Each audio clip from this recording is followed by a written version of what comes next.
We'll go ahead and get started. It's March 10th, 7 p.m. Thank you guys for coming out. And let's go ahead and get started. We have a quorum tonight. Everyone's here. Thank you guys. Let's stand for the Pledge of Allegiance. Pledge allegiance to the flag of the United States of America and to the republic for which it stands, one nation, under God, indivisible, with liberty and justice for all.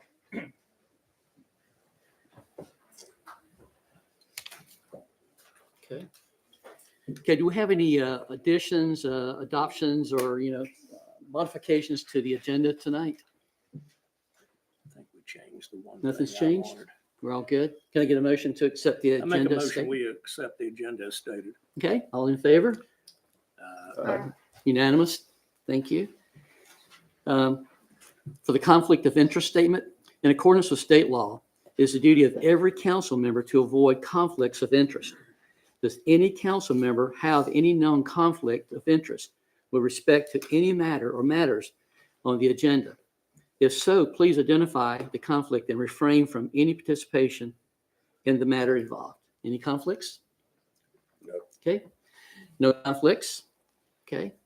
Mayor and council reports. Who wants to go first? I'll go ahead and kick it off. The only thing I've really got to report on is we had the Western Union Municipal Alliance meeting in February, and we had a slight change to our schedule. If you remember last time we met, I talked about at this month's March meeting that we were going to have not only the county manager, Brian Matthews, there, but we were going to have Senator Todd Johnson, Dean Arp, and Representative Willis with us. A conflict came up for our legislative members. There's a charity event that will be happening in Charlotte that evening. It's a veteran charity event that will be happening that evening in Charlotte that they will be unable to attend our meeting because they will be there. However, we are rescheduling them for the May meeting. Both Representative Willis and Representative Arp have confirmed that they will be at the May meeting. And I've reached out to Senator Johnson. I'm just waiting for confirmation from him. So for this month's meeting in March, it'll be March 27th. It will be in Marvin, and it will be at 7 o'clock. We're going to have the county manager, Brian Williams, there with us.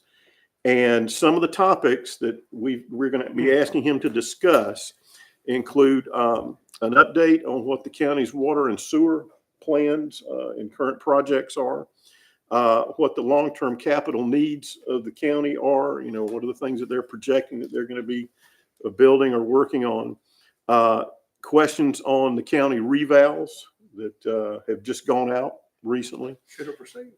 And should have received.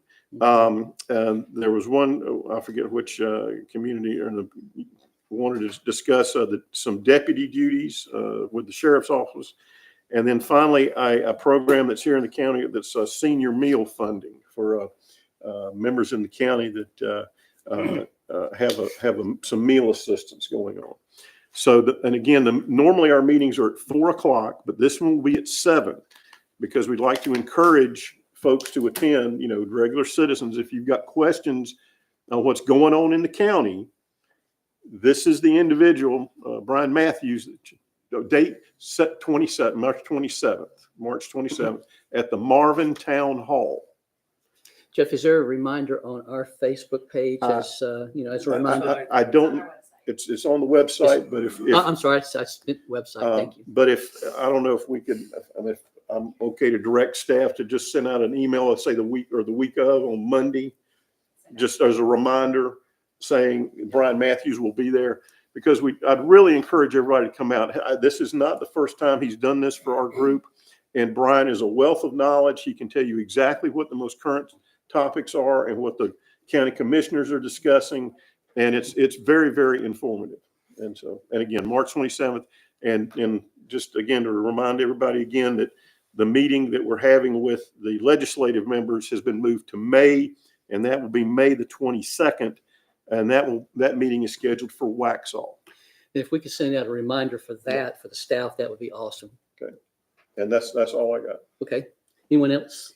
I got some. Go ahead. Go ahead, Darcy. Trees Union Board and Public meets tomorrow at 7 o'clock. And if you have, it's a really great group for a really great cause. They helped with our tree ordinances and protecting heritage trees. And there will be some board seats opening, including mine as a founding member. I just am kind of tapped out on time, but it is a good group, so I can tell you about it if you know of anyone interested. Get a hold of me, email or call. And then I don't know if the NCDOT litter sweep went out to everyone, but twice a year they host a litter sweep, and it's April 12th through the 26th. So I know a lot of high school sports kids need hours for Community service. communities. Thank you, community service. So if you know of anyone that needs community service hours, you can go to the NCDOT website and find out information about that. Okay. Tom? Yeah, I got an email correspondence from Amelia Helms at the regional DOT about what their paving plans for streets in Weddington were for this year, where they actually let the contracts. And the ones that let contracts for Cobble Creek Drive, Fox Run Drive, Red Fox Trail, and Maple Grove Church Road. So they kind of do them by areas and roads. So one at a time, they pick them off. We don't get as much as I think we should ever get. They did give me an update of what they added for the next one, because they're 6 years out on their planning process. For 2031, they're adding Tree Hill Road, which is listed as one of the worst maintained roads in the town. And for Tracy, Providence Place will be in 2031. So there's a lot of roads in between. I didn't list all the ones that are planned to be done, but I'm on them on a regular basis to fix things, potholes, look at roads, and take care of some things. And I think it's a shame that some of these roads are that far out, but with budget, that's where they are. So Okay. Karen will post these on the website for information. Okay. Brennan, any comments? No, nothing that hasn't been said. Okay. I want to give a big shout out and thank you to Representatives Dean Arp and David Willis. David Willis was the primary sponsor, but both Arp and Willis are sponsoring House Bill 170. And if you remember back in December, it went through the House and Senate to, it was pertaining to downzoning. So they really eliminated downzoning. Well, both Arp and Willis have filed a bill. Like I said, it was Bill 170. It says here to an act to restore the authority to initiate downzoning in Union County and municipalities in Union County. So it's past the first reading. It's in committee. Who knows, when it comes in and out of committee and how that will go. But I just want to say thank you guys for filing this bill, and let's see where it goes, and hopefully we can get Union County pulled out of that and reinitiate the downzoning that we've got. So that's, and I think that's all I had to say on that. Public comments. This is the general public comments.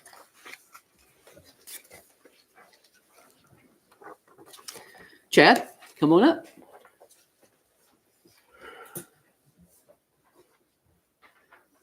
Good evening, Chad Emerine. I live in Arrow Plantation. I just wanted to comment on three things. First, there's an ongoing issue with neighborhoods out of compliance with our code with stormwater. For example, in Belmar, there are 2 houses still with no proper silt fence after months of non-compliance. It's been reported to the town. I know at least 1 letter's been sent to them, but a couple houses still have no silt fence up.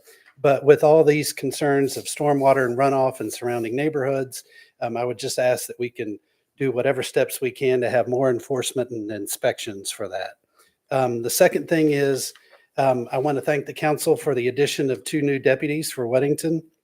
As an example, this past Saturday, We had a suspicious vehicle in our neighborhood at midnight, and it was called in, and a deputy responded within 7 minutes. He was on the scene.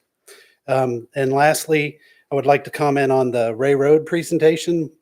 I would like to request a new public information meeting since the last one was back in 2017. And I would also like to request a new environmental study on the area.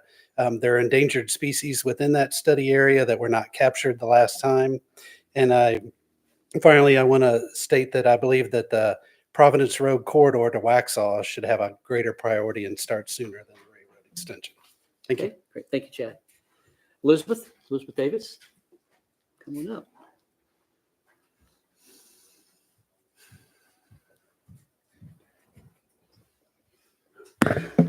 Hi, I'm Elizabeth Davis. I live in Stratford-on-Providence.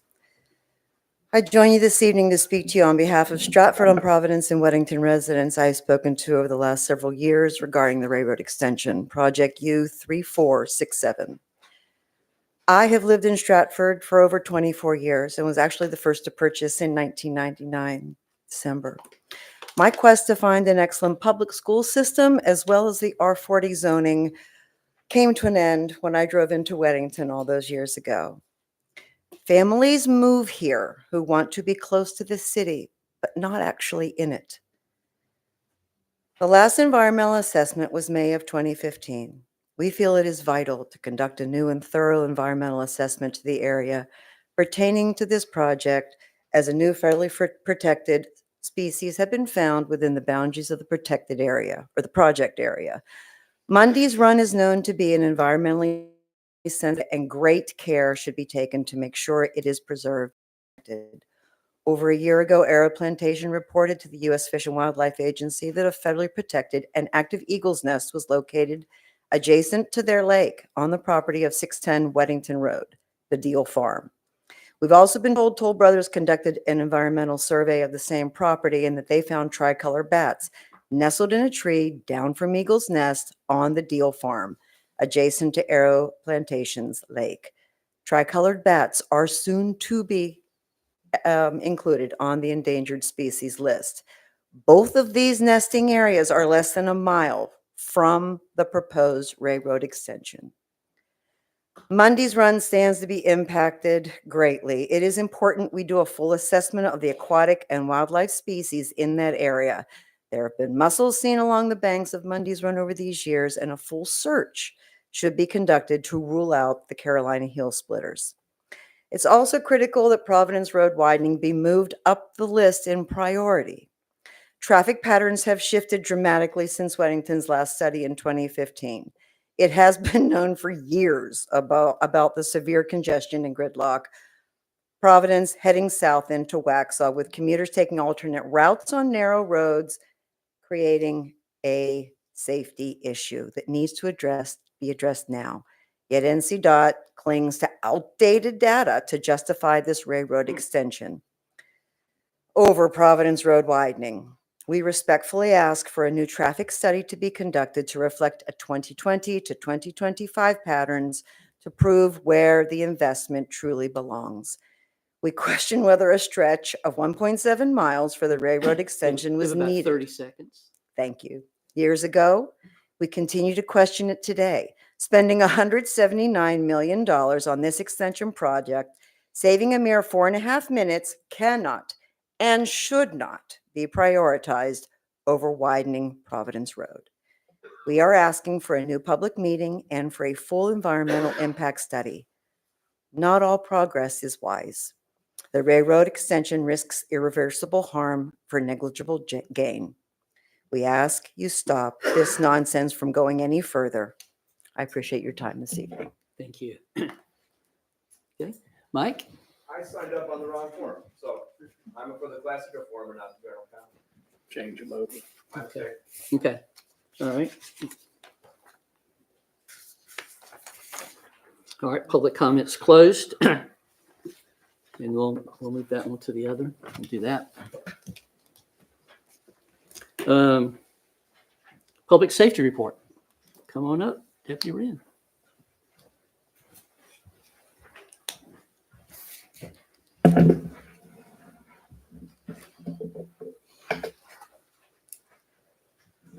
Mayor, council, once again, always thank you so much for having me. Thank you so much for obviously the great showing, even though we had some pretty nasty weather throughout the day. We'll go ahead and get started with February.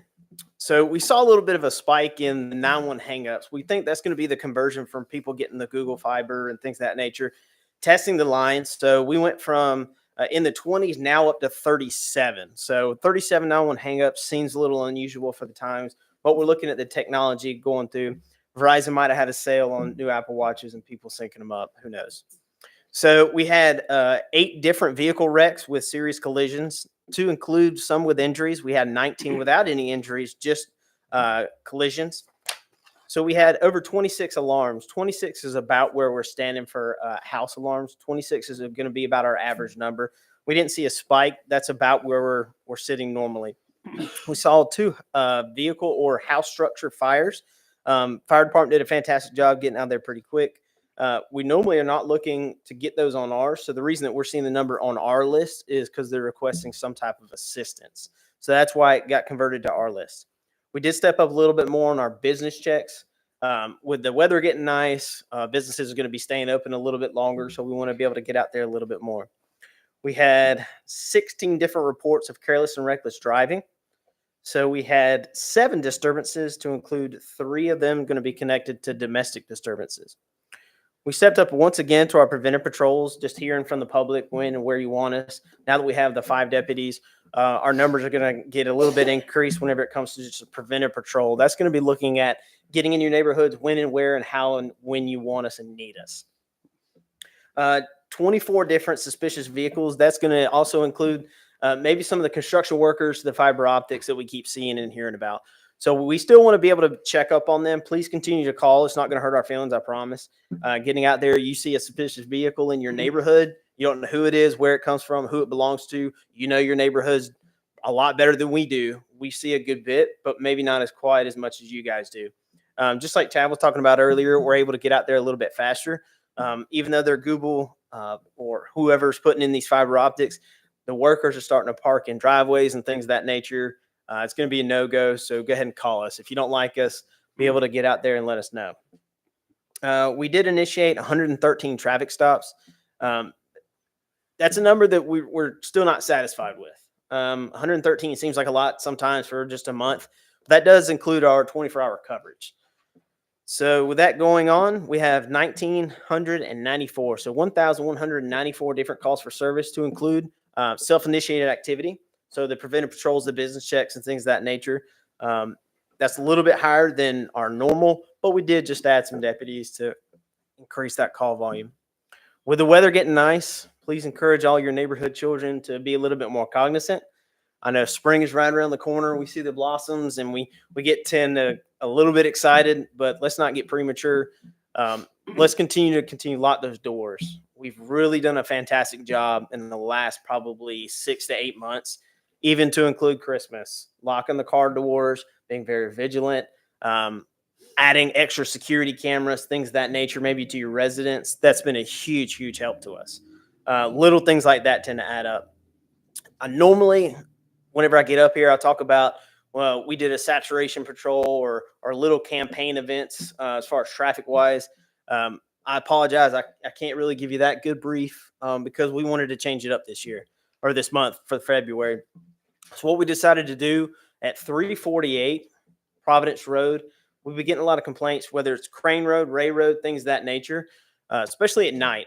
So people from Marvin are calling us and people from Wesley Chapel are saying, hey, I'm riding through Weddington and I'm hearing all these cars at night. So we decided to hold a little license checkpoint. So it was last Friday. We were pretty satisfied. It was at 348 Providence Road, which is going to be the First Baptist Church. They were very, very cautious and super willing to help us out. But afterwards, I think they were very happy to let us use their facilities as much as we could. We held it for only 2 hours. So it's from 9 to 11. So if you come off of Ray Road right there at Providence, we were just a little bit further south going towards Waxhaw. We had 2 DWIs, 7 DWI investigations, 4 no operator's license, 2 driver's while license revoked, 16 vehicle registration, 1 no insurance, vehicle was towed. So we had 3 narcotics charges, one other traffic charge, 3 other criminal charges. We had 3 arrests due to concealed carry for a firearm. We had 1 warrant served from 2013 from Forsyth County. That was based off of a 2-hour checkpoint. Those numbers are not going to reflect what's really coming through your area, but we wanted to kind of pinpoint what we can and can't do as far as what's in our area. So for a 2-hour checkpoint, those numbers are, we're just not happy with it. So we really want to step it up, but we need to get a feel for it too. Thank you so much for all the emails, the talks, and things like that. You wanted us at night, so we gave you a checkpoint at night. If you get on our social media, I'm not a marketing guy, but obviously we have an app for that. Check out our app. Get on our social media pages, whether it's Instagram. I don't know if we have a LinkedIn yet, but who knows? Get on our Facebook. We have posted some things about the checkpoint, posted some things about the Weddington area. Let us know. I mean, it was because of you all and what you wanted is how we're able to kind of provide the service to you. We had every single municipality out there, Monroe, Stallings, Waxhaw. They did a fantastic job assisting us. We had over 30 officers and deputies out there. We really wanted to be able to coordinate with other agencies for their expertise. So thank you so much. And thank you for doing it. Thank you for all you're doing. Absolutely. That letter or email from Lieutenant May this week, and we are totally staffed now with all of our deputies, and we're good to go. So again, thank you for all that you guys are doing. Absolutely. Appreciate it. Thank you. Okay. We're fortunate to have tonight with us Lee Ainsworth. He's Division 10 Project Development Engineer from NCDOT. At first, I was going to get a update from him and just sort of share it with everybody. But after a while of thinking about that, I felt like it'd be more important to have him here, and you can just sort of hear it from him yourself, and to allow the town to, hear what he has to say, give updates, timelines, and anything, you can think of that will help us with some of these projects that's going on. So Lee, thank you for being here. Really appreciate it. And course. Go right ahead and whatever you want to, add. All right. Add. Bill got my, there it goes.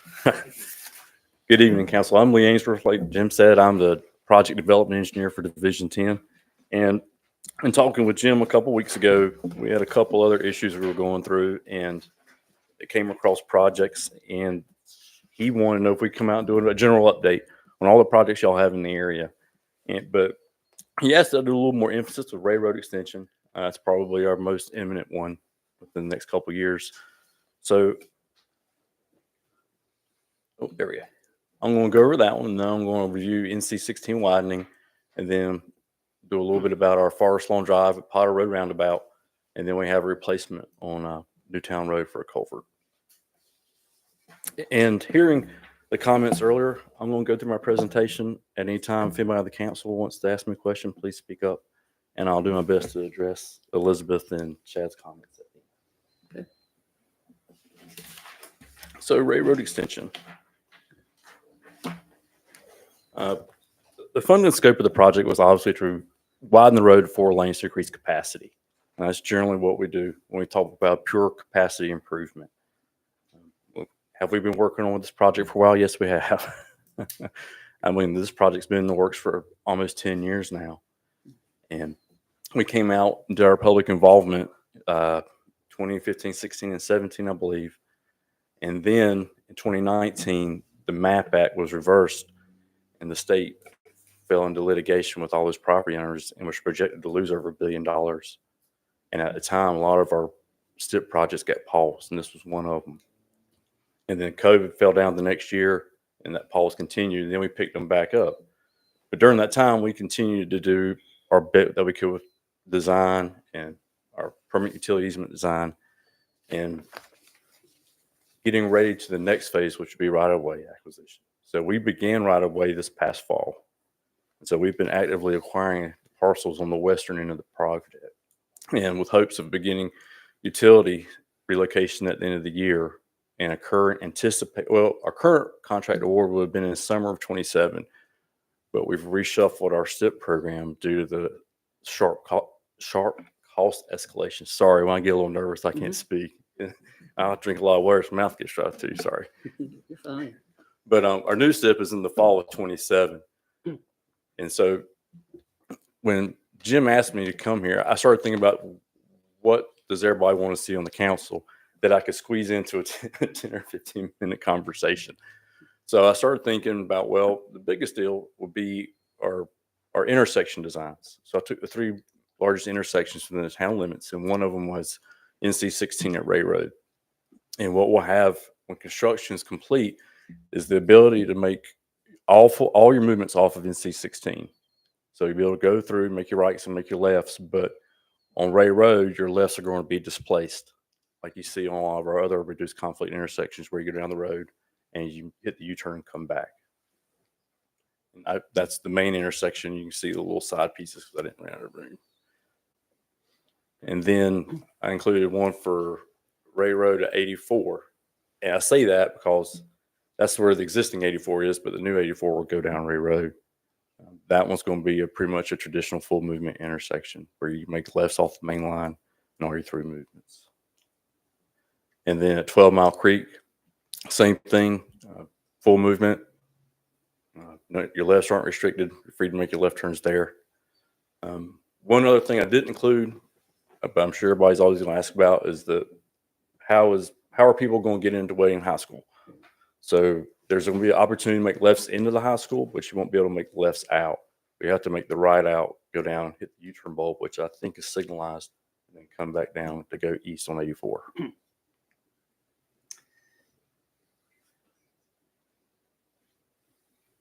I don't know. Well, I have a question. I was going to let you go ahead and finish. No, well, this is my last slide on 84. This is our typical section that we'll have throughout the project. It's pretty standard with sidewalks on both sides. The reason I included it because it's going to be a planning meeting and it gives the town the opportunity to do their own style of planning within that area if y'all ever have that interest. So it will be a median all the way down. Yes. Okay. Let me ask you this. Once it's slated to start in 2027, how many years would it take to complete this? I'm going to say about 2.5 to 3 years is probably what you're looking at. 2.5 to 3 years? Yes, sir. So by 31 or in 31? Pretty much. Yeah. Okay. Let me ask you this. Being on a CRPTO board, it was mentioned last month or month before last by one of the DOT staff members. Western North Carolina is looking like it's going to cost around $4 to $4.5 billion to repair those roads from the hurricane.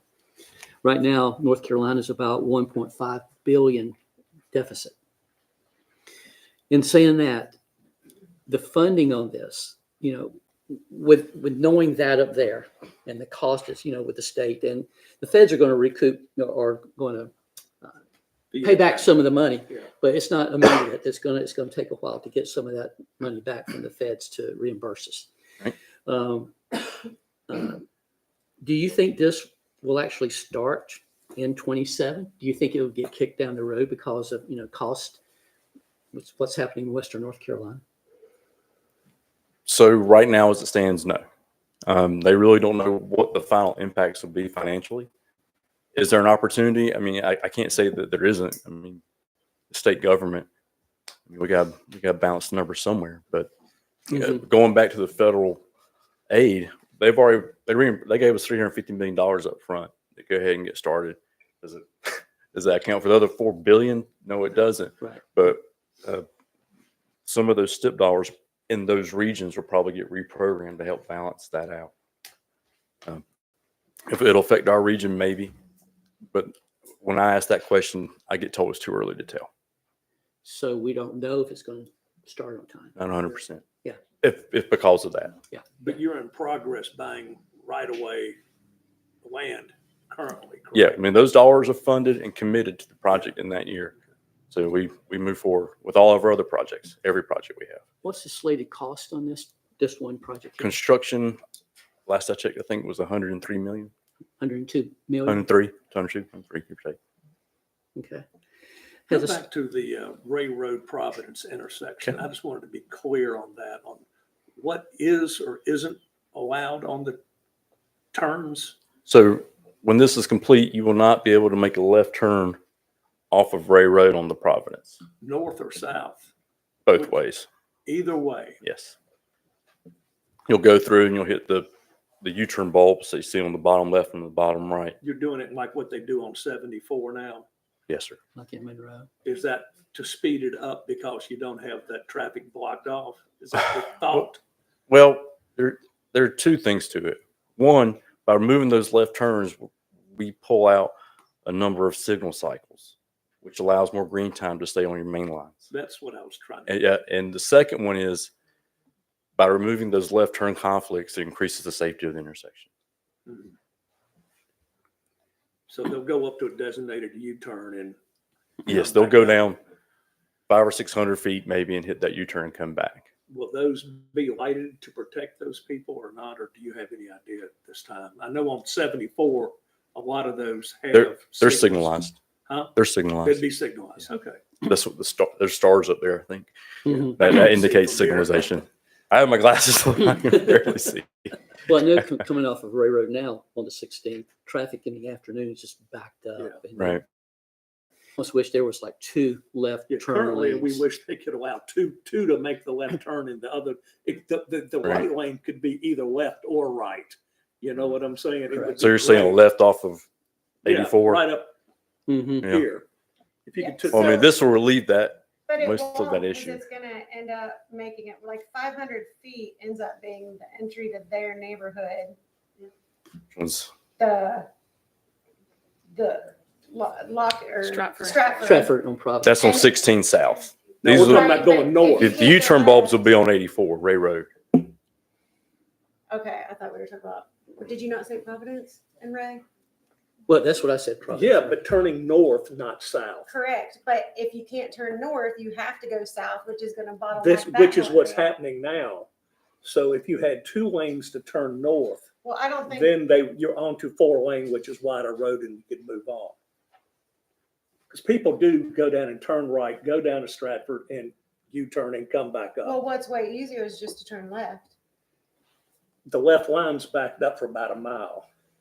I've never seen it backed up for a mile, but Okay, okay. 3/4. But either way, A long ways. I'm not, It is like, I don't see how that, it doesn't, like, it's NC, like, we can't recreate the road anyhow, but I don't see how that's. No, gonna this is relieve much. fixed before they do the new road. This is talking about taking the existing turns and make them change the existing I, Up from here? 1 to 2, yeah.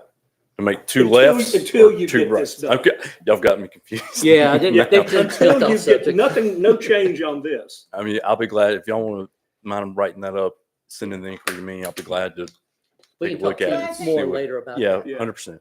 the real question I have that I think a lot of people have that you may not be able to answer is why does this take precedence over Western North Carolina, over Providence Road widening? Like, this does seem like a very Okay. silly way to. So as far as the western half of the state, I mean, we're still moving all of our projects along like we are. We don't know how that impacts our STIP program. Our STIP program goes out 5 years. So they could be taking their regional money that they had for other projects, reshuffling it to the repair projects to help cover that cost. There's only so much we'll be able to get reimbursed from the federal government with.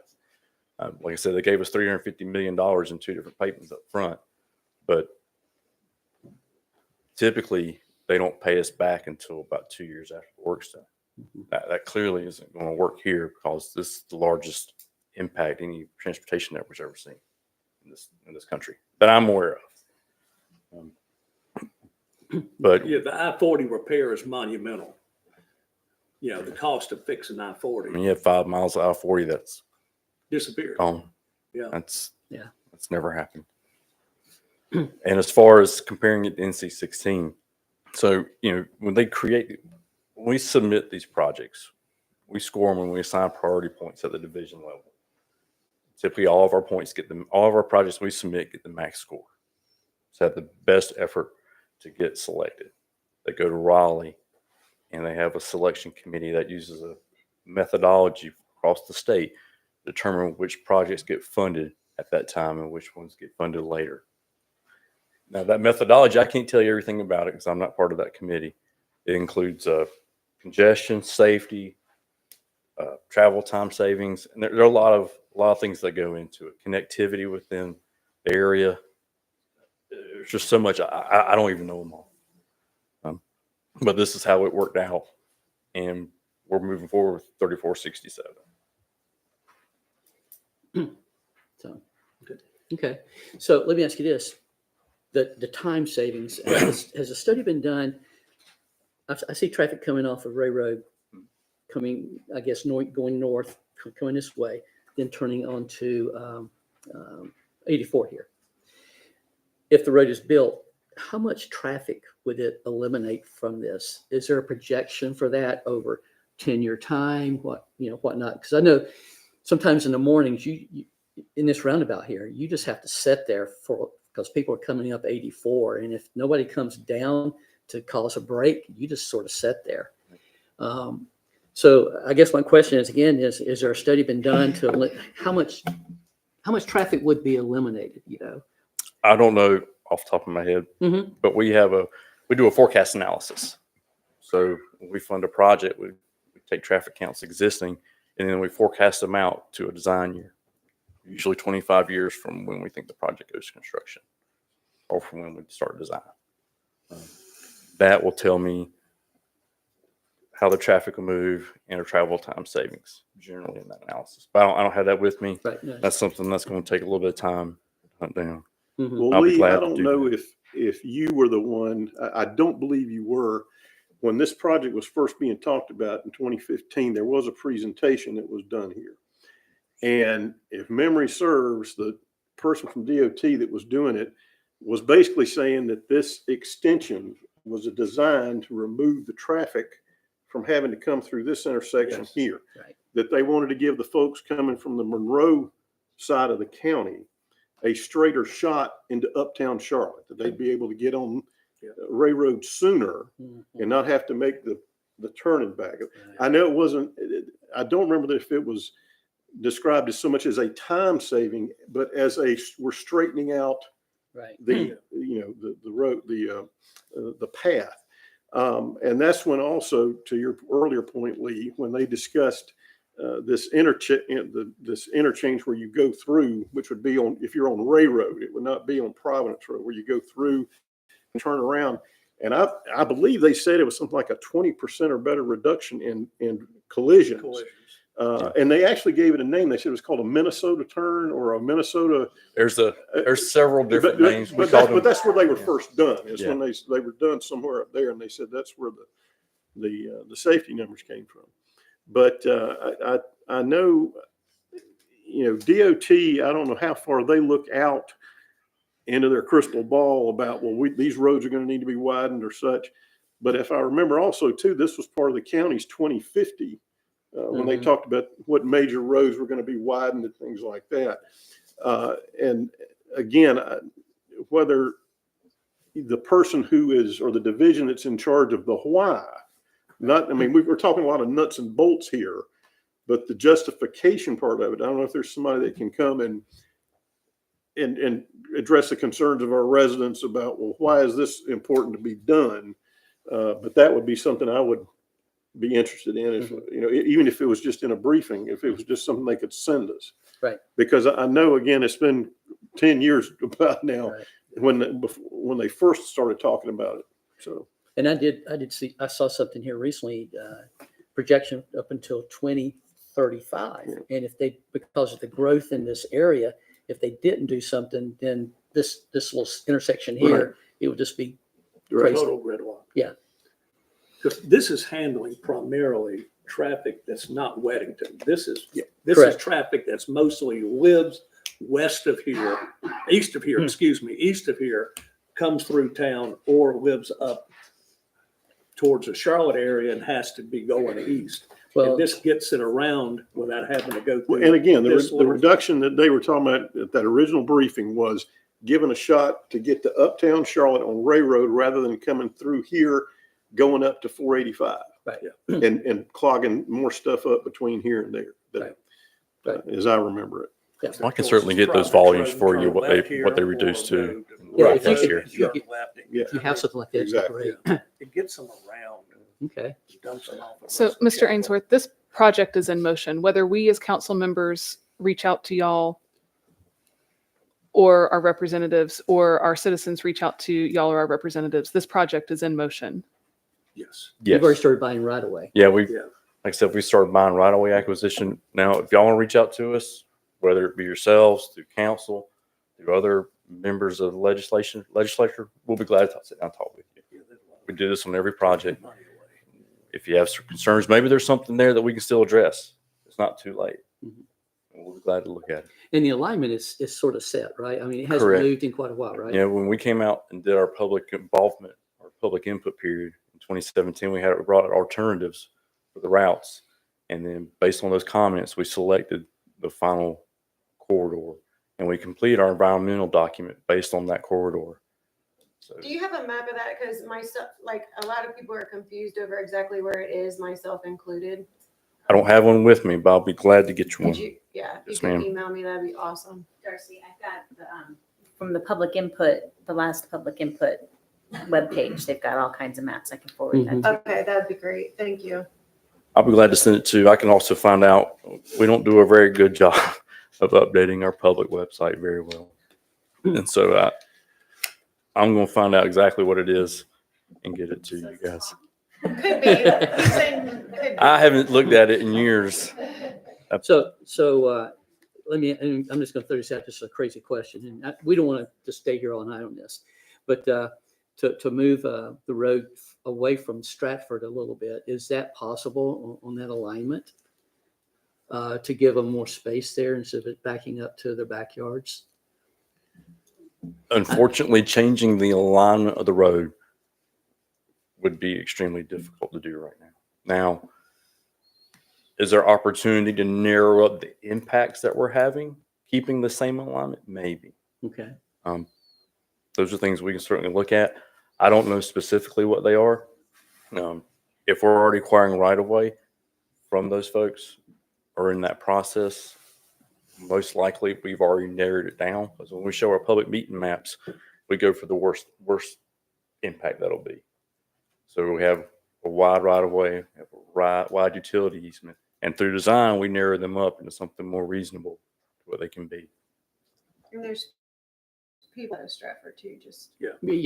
Oh yeah. Is It's there not any just any Stratford. additional buffering planned along where these residential areas are to reduce the impact of noise or whatever? Not that I'm aware. Okay. But if anybody has those concerns, we'll be glad to talk through them.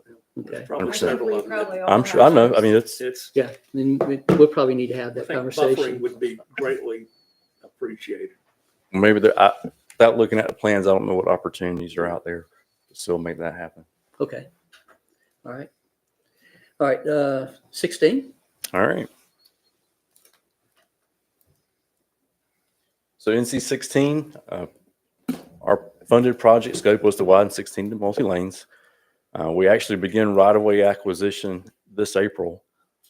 When we go to begin right-of-way acquisition, just to understand where we are with plan completion, we design our road, we get our drainage design separately. It comes in, we take that drainage design, we incorporate it, and we send our plans to all the utility owners, and they design their utility easements and design.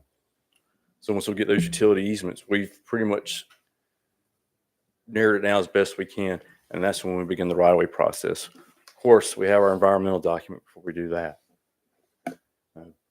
Then we plan to begin utility relocation in summer of 27, and right now it's programmed in 2029 for construction, but the draft STIP, which hasn't been approved yet, but most likely will in May, has it sliding back to fiscal year 30. So it goes probably the next year, 2030, middle of 2030, maybe the latter part. Okay. And how long would it take to construct? I'd say that one's probably 3 to 4 years. 3 to 4 years? Yeah, the widening projects usually last a little longer than the new construction. Gotcha. A lot more Okay. utility impacts. Okay. Real quick, Yes, ma'am. Jim was too fast for me for once. No. So as Brandon clarified, we're not stopping. The project that a lot of local people are mostly concerned about is the Ray Road extension. So we're not Understand. stopping that. It is what it is. But if there is still some comments that can be considered as the best place for people to make them on your public input link. Yes, we have a website. There's also an email that goes for public input that goes to our public input unit and our project manager. Yeah. You can send them to them. You can copy me. We'll do whatever we can to make sure it gets to the right people. It's just, like I said, as far as alignment goes, we're kind of stuck moving forward on where it is, but we can go look at parcel by parcel and see what opportunities there are to reduce those impacts that person may. Do you mind sharing your email address? Oh, it's at the end. It's at the end. Don't worry. Oh, we're getting there. We're It's getting at the there. end. Okay, I'll you get gotta- there. You got to stay engaged to get that. Okay, gotcha. We're here. We're here. You gotta play nice until. Okay. Okay. And so one of the other ones that Jim asked me about was the roundabout we're putting in at Forest Lawn and Potter. There's a conceptual drawing of it, and we hope to begin right away this summer, spring, and May, and start relocating utilities within a year with a contract time of starting in March of 27. And I included we'll have two routes out there for detours.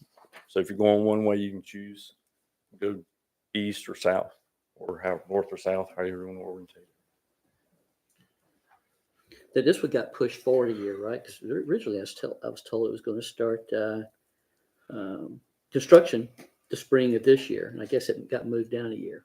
Most likely. Okay, So- so I was told last year it was starting the spring of this year construction.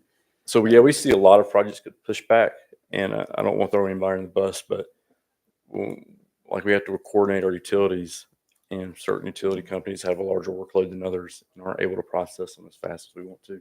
I'm not solely blaming them. There are always other factors that slow us down too. Gotcha. And one of the reasons they were going to wait till, like May was for buses. They didn't want to, Right. Yeah. Once you delay it 2 or 3 months on a roundabout like this that we're trying to do during the summer, you're going ahead 12 months. Yeah. 'Cause everybody wants the improvement, but when we go start putting in detour routes that are as long as that one was, it's really impactful for bus routes. Right. So we do take those into consideration. okay. And lastly, our pipe replacement on Newtown Road. We've already awarded the contract. The day of availability is passed. What we're waiting on now is for the contractor to come back and schedule a pre-construction meeting. And once we get that, we'll get their timeline for when they begin to do the work, and we'll install the detour during that time.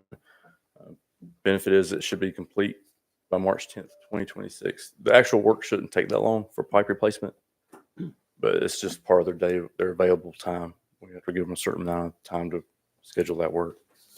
And the detour routes, pretty simple. This one, you just turn up Waxahachie Trail and take a left down Will Plyler, or take a left up Will Plyler. Okay. Okay. And there's the big mystery. My contact information. Let me ask you this. It's, I know it's been asked, put the money toward, 16 as opposed to Ray Road, that kind of thing. They're really independent, correct? Just because you're doing both doesn't mean you have to stop this one and put all the money this to the other one. 16, both of them's been funded. Correct. Both of them are fully funded.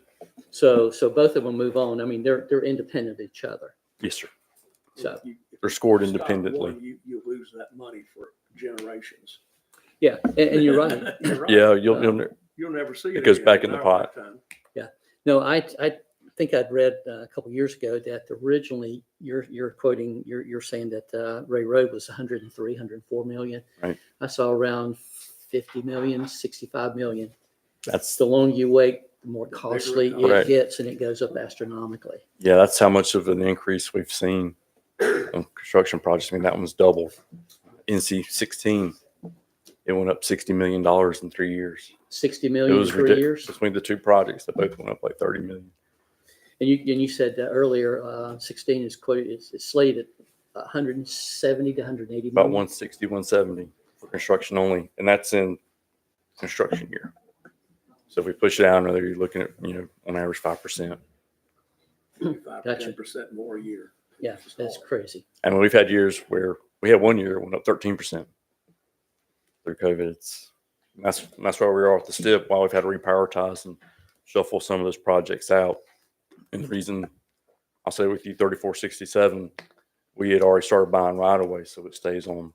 It's probably the driving factor of why it stayed on the same timeline. Gotcha. We got pushed back a few months. Okay. Any other questions? No. Thank you.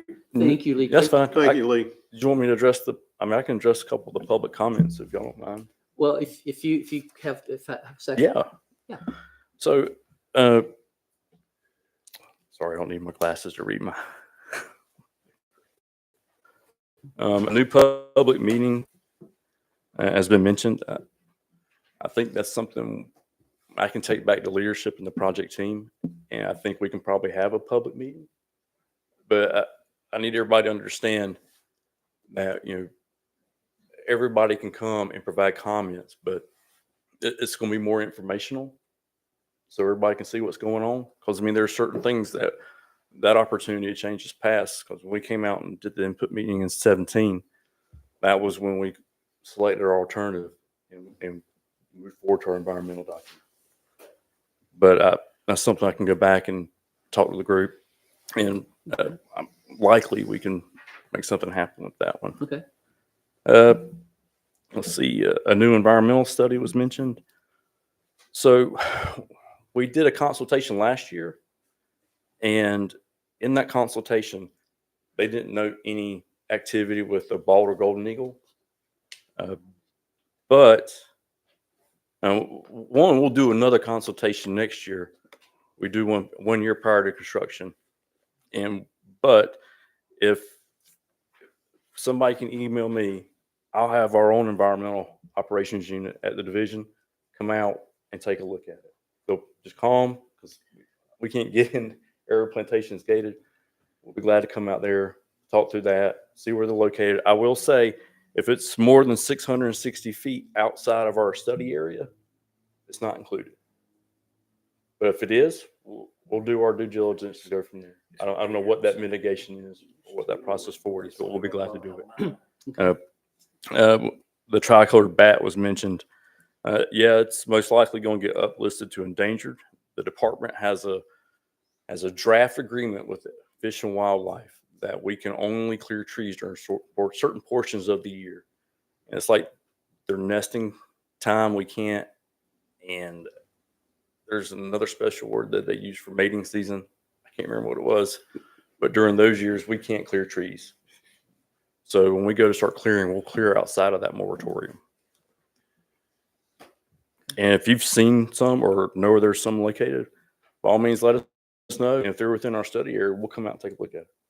I can promise you that. And traffic analysis, we'll be glad to go back and look at it, but to get a full analysis, that's a big undertaking for us. We'd have to take a look at what our most recent analysis was and go from there. And I think that addressed most of the public comments. But if there's anything else, please, anyone, feel free to shoot me an email. That's the best way to catch me. I'm on the go a lot. All right, great. Thank you so much, Lee. Really appreciate you coming. Thank you.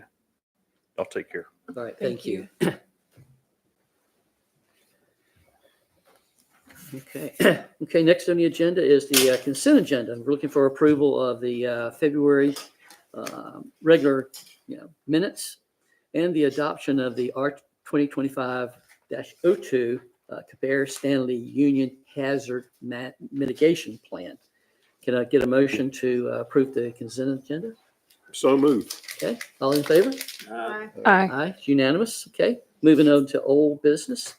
Discussion of the park Phase 1 proposal from Labella to authorize the staff to enter into a contract for services related to the park project. Any comments or questions on that? You guys got the information. And I know, just from my review of it, it was more, to me, this is more of how we're getting started. It's not really something we can look at this point and say, yeah, we like that, we don't like that. To me, this is more the nuts and bolts of, we've got to get the ball rolling and enter into this agreement to get to the point where we can see something. No, If you're I'm- exactly right. It's to authorize the staff Right. to spend a little money to do the plan, the survey and so forth that you saw in the information. If I may, Pardon? if I may. Yes, interrupt for a minute. definitely. So that this will, the steps are outlined, Jeff, and you will be able, it'll have the community meetings and the conditional rezoning that we're going to have to go through and all of that. So this is just kicking it off. Right. Yeah, We've got to do this to get to the Right. the Right. next step. Right. This authorizes, just really payment to us to start doing plans, doing surveys, doing, studies and the whole process. So, but basically that's it. The only thing I was wondering about after we paid to do this, we still don't own, this is a question for Karen Legal. We still don't actually own those plans since we purchased them. I guess that's just a contractual type thing. We should own any deliverable that they,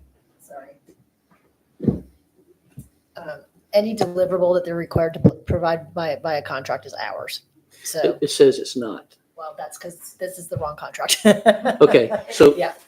so we'll look into that. Leslie and I were discussing that. And that was, the way it was worded, I think it sounds like once it's completed, it's ours. We can't Right. just take it. Yeah, generally that interim, they're not going to give anything incomplete.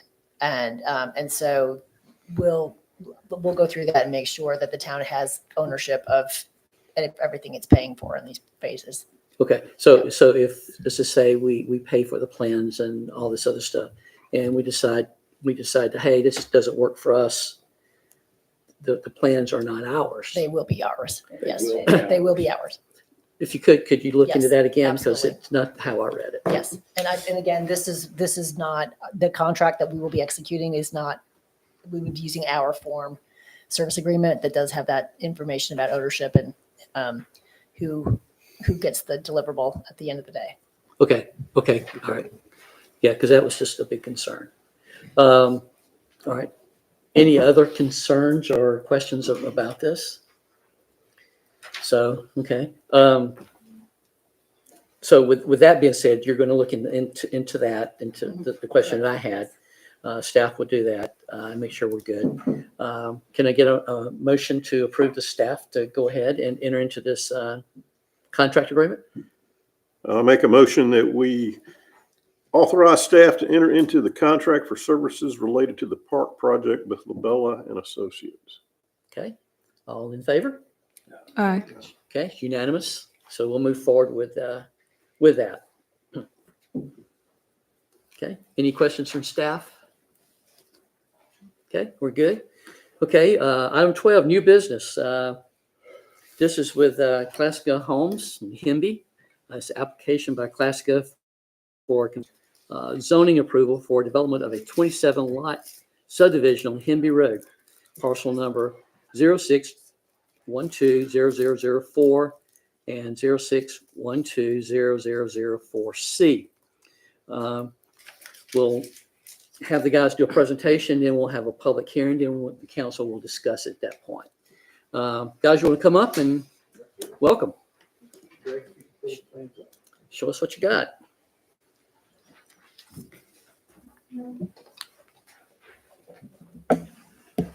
Larry Burton with Classica Homes. This is a 26-lot project on Hemby Road. It's a very simple project that goes all the way back to the very back of the property, hammerhead-shaped property. Everything gravity flows to the back left. There is a sewer easement that comes from the adjacent neighborhood to serve the property. This piece of property is served by Mecklenburg County's water and by Mecklenburg County Sewer, and so there are no capacity issues. No easements are required because the easements are already in place. The property will be served with sidewalks that run throughout the community. We will have use the topsoil that we remove the road to build a very nice berm at the front for screening and then do a little bit of additional buffering to the property to the south to handle some drainage concerns. Mayor, do you just open for any other questions? Go ahead. I'm sorry. I couldn't see where the sidewalks were on this. Can you point it out? If you looked at it's to the southern side of the property, the majority of the sidewalks run where it's common open space, not on the lots. And so if you looked, do you see the buffer that's to the separating right there? And you see that darker line that's just to the north where the cursor is? That would be a sidewalk. So what does the sidewalk serve? It's a residential neighborhood sidewalk connecting to the Weddington Glen neighborhood. Okay, so could you show me with the cursor one more time where it, like, will they be able to use it? Because it just seems like it's kind of smack in the middle of, No, sidewalk starts all the way out at Hemby Road. okay. Continues all the way down through, all the way back through in each cul-de-sac. And is also at the very front that circles the park in the center. So it follows the road line pretty much? It follows 100% of the road. Okay. And then you said park. Can you point to me where the park is? There's a central park right there. Where? I don't see your cursor. Oh, there we go. And tell me what's in that. It hasn't been programmed yet, but typically all of our parks are very well amenitized with landscaping and park benches and all that. It becomes a gathering spot. It's a Okay. common open area. Yes. So just because we've had neighborhoods that have left it grass and it attracts snakes and there's really nothing pretty or advantageous of the residents. So that was just a concern to make sure we had a plan for that green space. That plan, I wish I could take you to a couple of our neighborhoods. We have issues with adjacent neighborhoods using our parks because they're so well programmed. So Okay. it will be a very nice park. What? Going back to the sidewalks, are there sidewalks just on one side, not on both sides of the streets? That is correct. Now, why did you choose to do that? Because it's like families on one side. Well, you've got the sidewalk on the bottom side in that one section, so the homes on the other side don't have access to the sidewalk. My question is, should there be sidewalks on both sides? Typically, sidewalks are just on one side of the road. We've chosen to put it in where the common areas are so that people aren't walking in front of your house, to give it a more of a natural feel that you're walking and using the community areas. Okay. So to get to a sidewalk, you'd have to cross the street to get to the sidewalk. Correct. And these are very residential streets and very minimal traffic. Mm-hmm. Question from the connector with the Beechwood development. Is there a sidewalk that goes north up I guess that's west up your street towards your main road I am to not connect with the sidewalk that's up there on the right? I am not sure of the location if they have any sidewalks in their neighborhood. Councilman, if I may, yes, Weddington Glen does have sidewalks and it's on that west side. So this would align with their sidewalk as well. I just want to make sure one does go to connect for walkability. If you have it, because you have it down below, but it needs to go up above as well to connect up above.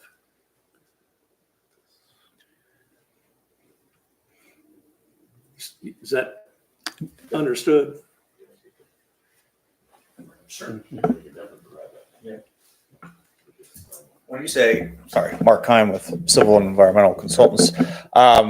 When you say up above, so if coming from Dornock Drive, it'll tee into the road there, and then that sidewalk goes all the way from Hemby to the backside of the project. So you'll have sidewalk on one side of the street throughout every street within the project. From here, I just can't see where Sure. the sidewalks are exactly, but because you said they were at the park side, which is I Correct. call it the lower side. Yes, correct.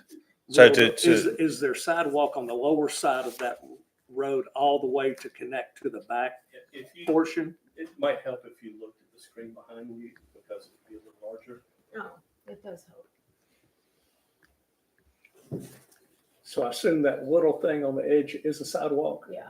The darker, heavier line is the sidewalk. Yes. Okay. Yeah, and the requirement came out of our previous meetings where we talked about an internal trail system, and it was agreed upon to put sidewalks on one side of the street, and that would satisfy that requirement. So, Okay. um, And it would connect open space, correct. and green space with the Correct. sidewalks. And then the park, you know, a plan for that or to see other neighborhoods, awesome. We can talk about that. But on the left side where I can't even read what this, I assume that's a drainage field. Yeah, it'll be a stormwater control measure there. And is there, again, just to do anything possible to prevent a snake? So a lot of those areas are intended to have minimal impact, and that's actually the portion of the site. If you're familiar with the site, it is primarily agricultural land back there. That's the wooded area of the site, and the idea is to go in and build these roads, build the homes, but minimize grading impacts to any of the areas in the green. We're going to have some, but we want to leave that as natural as possible outside of the stormwater control measure and the easement we need to connect. Well, because, you know, conservation is there to conserve Yes. green space and different things. Yes. And snakes are important too, but there's no tree canopy on this lot because it was. There are some in the very greenfield. back. The very back Yeah. portion of the property is. Okay, but we're not preserving that, like we're. Well, no, we are A bean field, and so this is just gonna be tall grass over in the drainage field. No, that's woods. That's all. Yeah, Okay. the far western side. Question, you have the little park area up in the front, and this almost is a disjointed development. Is there an area for a small community area on the lower section? I was going to ask that too. Yeah, when we can get the plan back up. You can- It just seems it'd be nice to have, even if it's not a huge one, but something there for those We do have people. another spot that there will be. So if you see on the map in this gap in between, Yes. the northern side, if you can read that label, it says mail kiosk. Yes. And there is inset parking. Right here? No, Up there. Up in the middle, There you go. right there. Yep. Up on the side of the road. Right Yep. there. There is parking spaces for when you arrive home to get your mail. There'll be Yeah. a very nice mail structure. And that area will also be programmed with nice landscaping. Is there room to make it functional? Yeah, that's a pretty gracious area. Okay. Okay. Like it'll be big enough for kids to run around. Yes. It'll be. How big is it? I would guess that space is probably about half an acre. Oh, it looks so tiny. Yeah. So each one of those lots is just for size comparison. Our smallest lots are 20,000 square feet. So if you just look at that comparatively speaking, that area just to the west of, I guess, what that last lot before you get to the mail kiosk, it's probably about a half acre in size. But having worked on several projects with Classic and just knowing the price point of their homes and just the value, I mean, landscaping is very important to the overall character, the look of what they're buying to get into this neighborhood. So to Larry's point, you know, these will be extravagantly amenitized with, Okay. you know, supplemental landscaping beyond what's required. So. You'd be shocked at what these look like. Oh, but we could certainly provide you some images. Website, Classic Homes, it showcases our parks that we have in our neighborhoods. And they are very well. To Darcy's question, have you guys, and I ask this to the staff too, submitted a landscaping plan for, especially you're doing a 6-foot berm out front across the front. So have you submitted a landscaping plan for that and for all these other areas as well? Because I think there should be. Right. So we do, as part of our conditional zoning package, we do have a typical 100-foot section of what plants will go into that buffer. As part of our land development package, we will have a supplemental planting plan that goes above and beyond what goes into, I guess, to satisfy required plantings when it comes to street trees or anything that's in the buffer plans. But I mean, as part of this conditional zoning, I believe that's a condition of approval to submit a supplemental plan. One of the sheets, and I believe it's sheet 9, has the cross section of the buffer. Right. And Greg, I'll ask you, is there a landscaping plan at this time? Because I thought there wasn't, and you were suggesting that there be one, unless I read it wrong. No, thank you, Mayor. Yeah, so there were two conditions at the planning board stage. There was one to have some kind of multimodal path or sidewalk. That's what we've just discussed. And the second was an approved landscape plan prior to basically the construction document phase. So after zoning approval, but before anything else is approved, any other entitlements are provided to give a full landscape plan. In your packet, Sure, yeah. there's basically a section or a sample of what that berm could look like, including tree species and spacing of those plants. But that's not site-wide, and it's not throughout the entire buffer. And so your updated staff report still holds that recommendation that we would like a full landscape plan. Okay. And so we'll get to the point of adding those as conditions in a minute with the council. I've got a question that regarding that connection with the other neighborhood. I know at the earlier meeting, I believe that there was an agreement made that yes, the connection would go there, but it would not be opened until the project was completely finished and the neighborhood, your neighborhood was completely done, to avoid any extraneous, construction traffic or anything else like that. Correct. Is that part of the written conditions, Greg, or do we need to? We can memorialize that. Typically what we do with adjacent neighborhoods like that, we do put up a guardrail that separates the two. Right. And then when we go through the street acceptance program with the county, that's when, or the state, and that's when the guardrails will come down. Okay. Okay. And I know there's a privacy fence up there right now. Obviously, that would have to come down at some point, and that'd be, contacting the HOA of the Weddington Glen there to do that. Correct.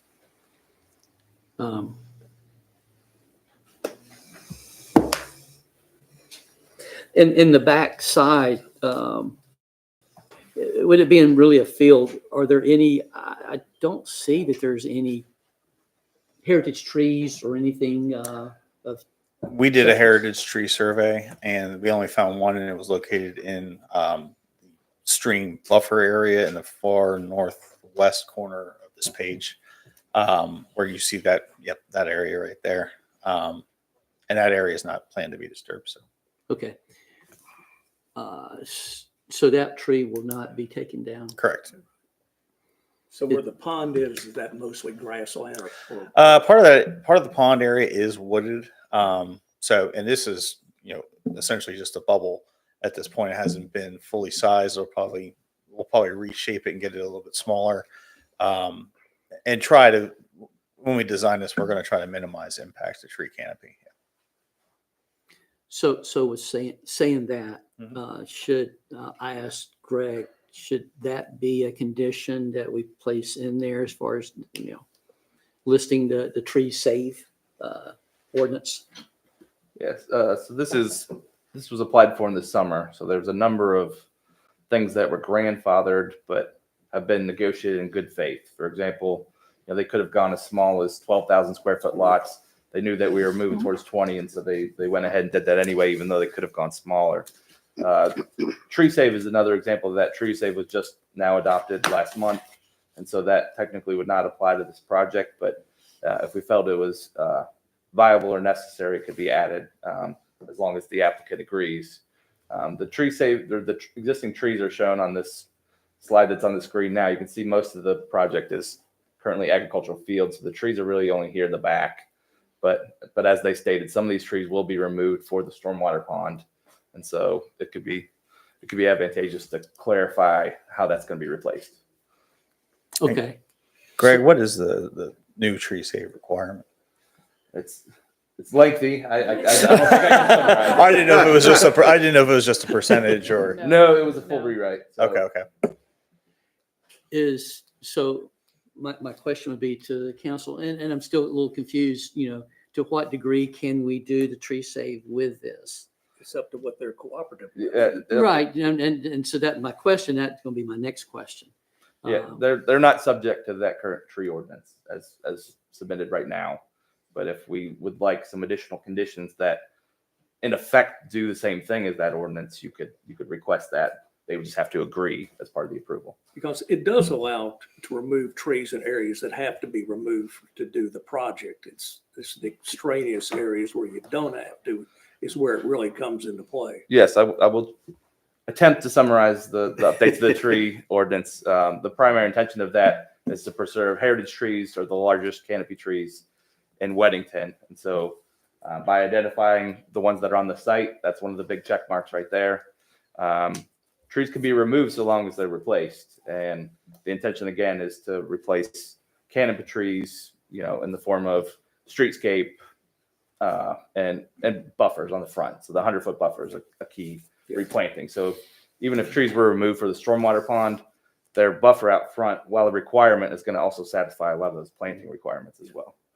And could they be planted in the conservation area as well or not? Yes, you can add plantings or any additional vegetation in the conservation area. You just can't add structures.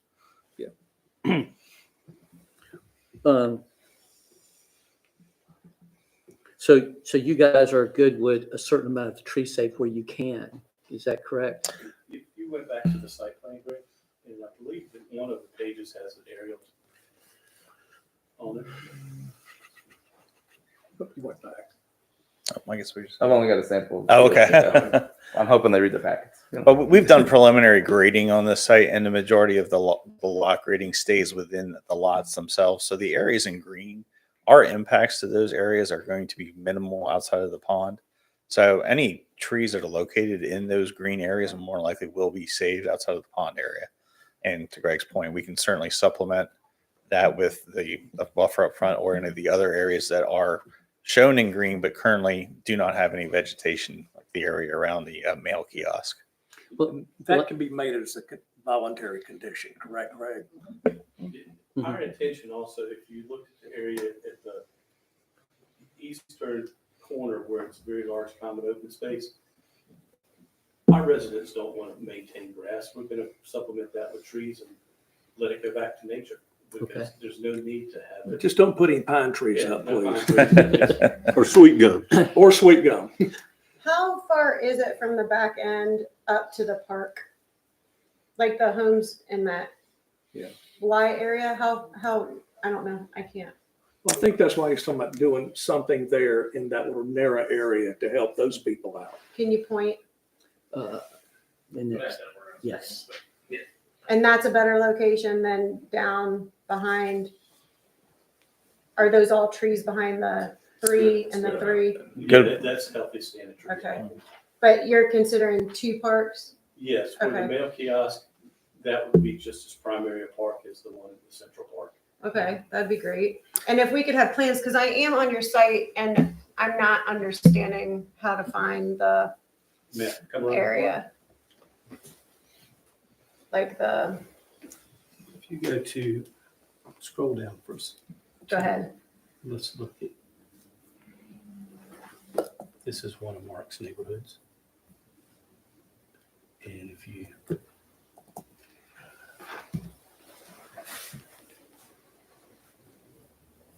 we don't do that.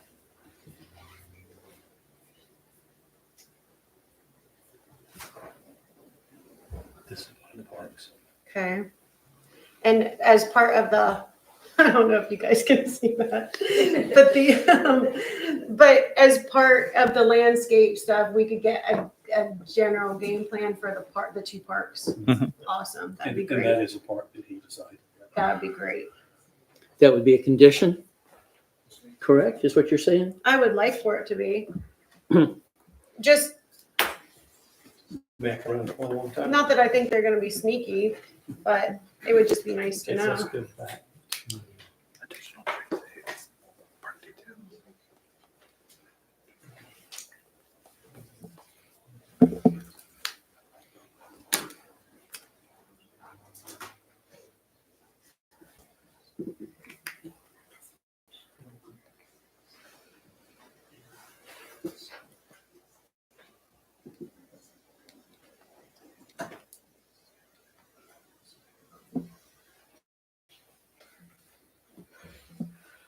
that's it.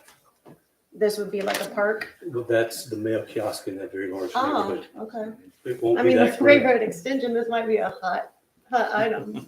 Your lots might go. So if you turn around, second, this. I mean, that's that part. So we do our parks very nicely. Yeah, that's beautiful. Okay. So when you're, just to clarify, when you're saying a condition, and as I understand it, if we get a conditional approval to move forward with the construction plans, that still has to come back before the council, basically when we're done with, No, it doesn't? no. Okay. We would just need, I guess, a condition, a plan, I guess a landscape plan, correct, Greg? Yeah, it would have to be some kind of exhibit they provide, the town approves, and it's public record that they fulfilled that requirement. Okay. I was just trying to clarify what stage that gets approved. Yeah, so you wouldn't have to come back to us. This is a little bit off subject here. Of course, this is no-brainer stuff, but being public water and sewer, our county, yeah, you'll have fire hydrants and whatnot for the state regulations or the county regulations through that. Correct, and they've already been approved on the Union County Water Sketch Plan. Okay, and I noticed too that, and it's, as far as, water and sewer, it's all subject to, state having capacity at the time. So, we can approve now, but later on, year down the road, 2 years down the road, if they don't have capacity, what is there? I guess the project doesn't move forward. How does that work? That's true, but all of this flow in this area for Weddington, Marvin, most everything goes through 6 Mile. So that actually goes back to Charlotte Water. There are no constraints of capacity with Charlotte Water. Okay, so, In that contract, and with the flows, obviously they wouldn't approve the utility sketch plan if there were not anticipated flows available with the contract between Union County Water and Charlotte Water. okay, so we're good there. Yes, sir. Okay.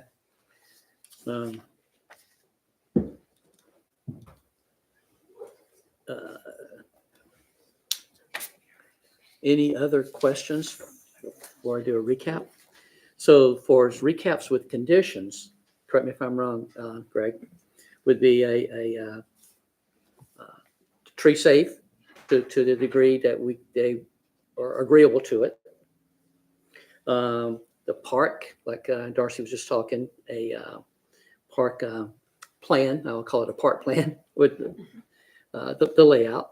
2 times 2. Yeah, there'd be 2 of them. The landscaping plan for the berm up front. Okay. And let me ask you guys one other question. In those natural areas, because it's a field, are you guys going to plant trees and whatnot in those areas that are open, just open spaces? How does, because we can't see where the actual trees are. I know. Is it going to be similar to what's across the street? It is, and yes, and to the point again that was brought up is obviously the homeowners here don't want to maintain, the HOA does not want to maintain grass throughout this area and just have it mowed, and that's the intent, is to have supplemental plantings of trees and foliage in those open areas. Because I noticed an open area Yes, sir. here and just various open areas, but you said there's trees. Yeah, both. So most of those areas are wooded to that area. The main concern would be up front, where it's still a current drainage field. So what you see on this exhibit here, the gray hatch, that's really your clear field area presently. So. Gotcha. Okay. Is this neighborhood going to be called Classic Hood Green? Why No. why do I see that right? Do you know what the name of this neighborhood will be? Windsor Farms. Windsor Okay, Farms, thank you. And I guess leave the chicks here. We did discuss another stormwater issue that I wanted to bring up. Obviously, if we get to that stormwater plan, to kind of reassure our commitment to what we said previously. This is kind of a rough stormwater analysis we've done on the site, obviously with the grading. So everything that you see in red will actually be contributing to that actual stormwater facility, and that will be in underground storm pipes through a whole system. That actually is 24 acres that is being directed to that. So that will no longer be heading towards the south end of the property. And that we also agreed to put in the berm that will actually drain and separate that portion due to the adjacent property still having issues with that contribution. So really it's about 65% of that site will no longer drain offsite. That will all go through the stormwater facility. Great. Thank you for doing that. Awesome. Yeah, that works great. So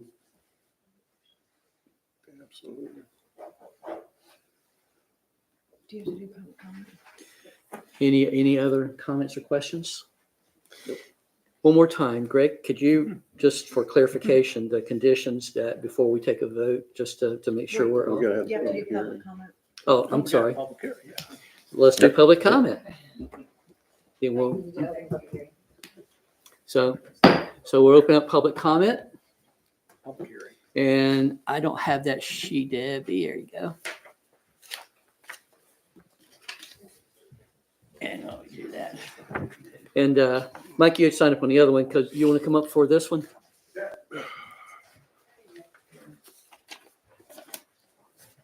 Thank you for the time. Appreciate it. And for Classica Homes, I'm in Weddington Glen right below, and the initial door knock connection was pitched as an emergency entrance for vehicles, which I completely understand the use for that. I thought of an emergency EMS gate could possibly go there to reduce the traffic going in and out. Opening that up creates maybe a 30-second shortcut for someone who wants to risk taking a left on Hemby to go north. And we have a lot of kids in that subdivision, and I would not be a good father if I didn't do what I could to make sure my kids stay safe.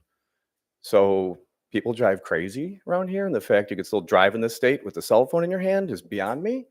So again, I'm just asking for a variance for an emergency fire EMS approved gate for that area. So thank you. Okay, great. Thank you, Mike. Chad?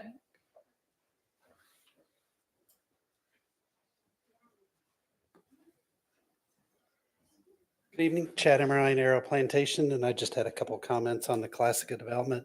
One of the things I mentioned at the planning board, and it was kind of discussed when you're talking about parks and the green space, but in that southwest corner or at the end of that cul-de-sac, my suggestion was, or even near the stormwater pond, of having a second neighborhood green.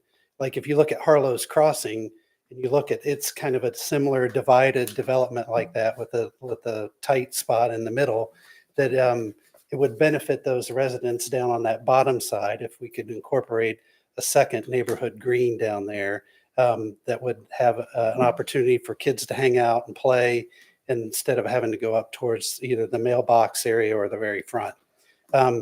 Most of that conservation space is kind of a bean field, so that way, why not utilize it to where those residents could have an additional amenity there.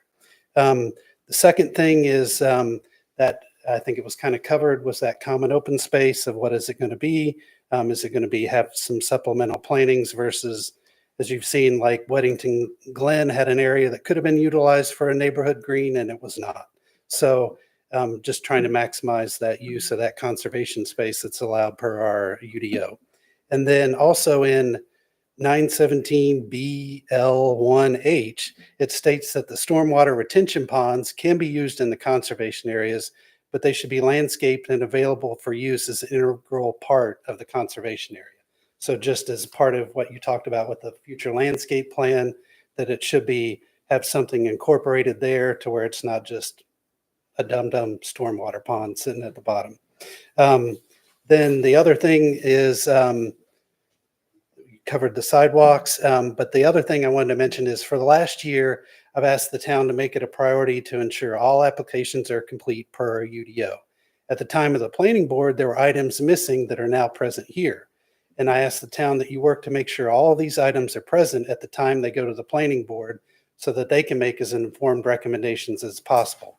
Some of the examples are the letter of the approval from Union County on the sewer, the landscape part that was showed for the road buffer at the berm, the square footage of the neighborhood green that was kind of in question at the time of the planning board.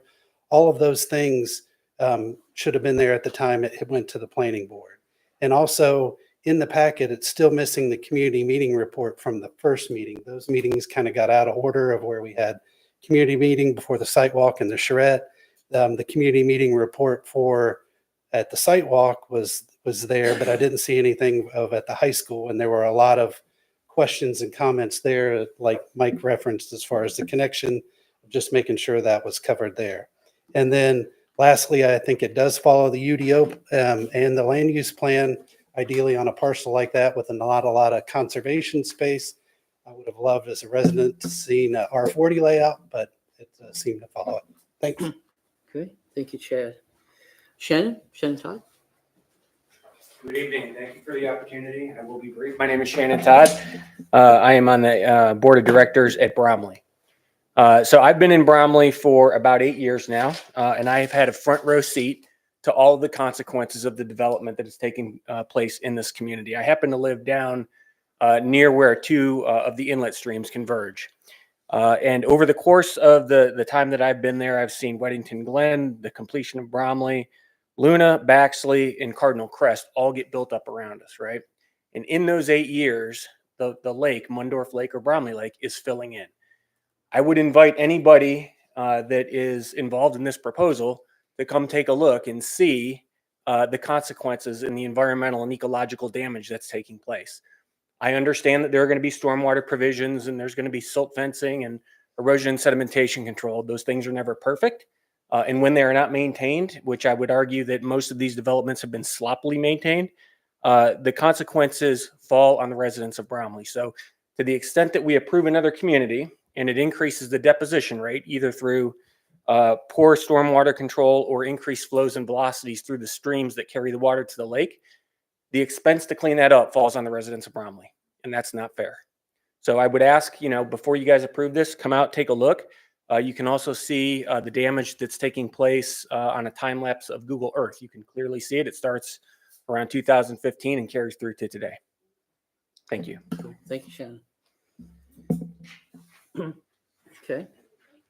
That's everyone. So,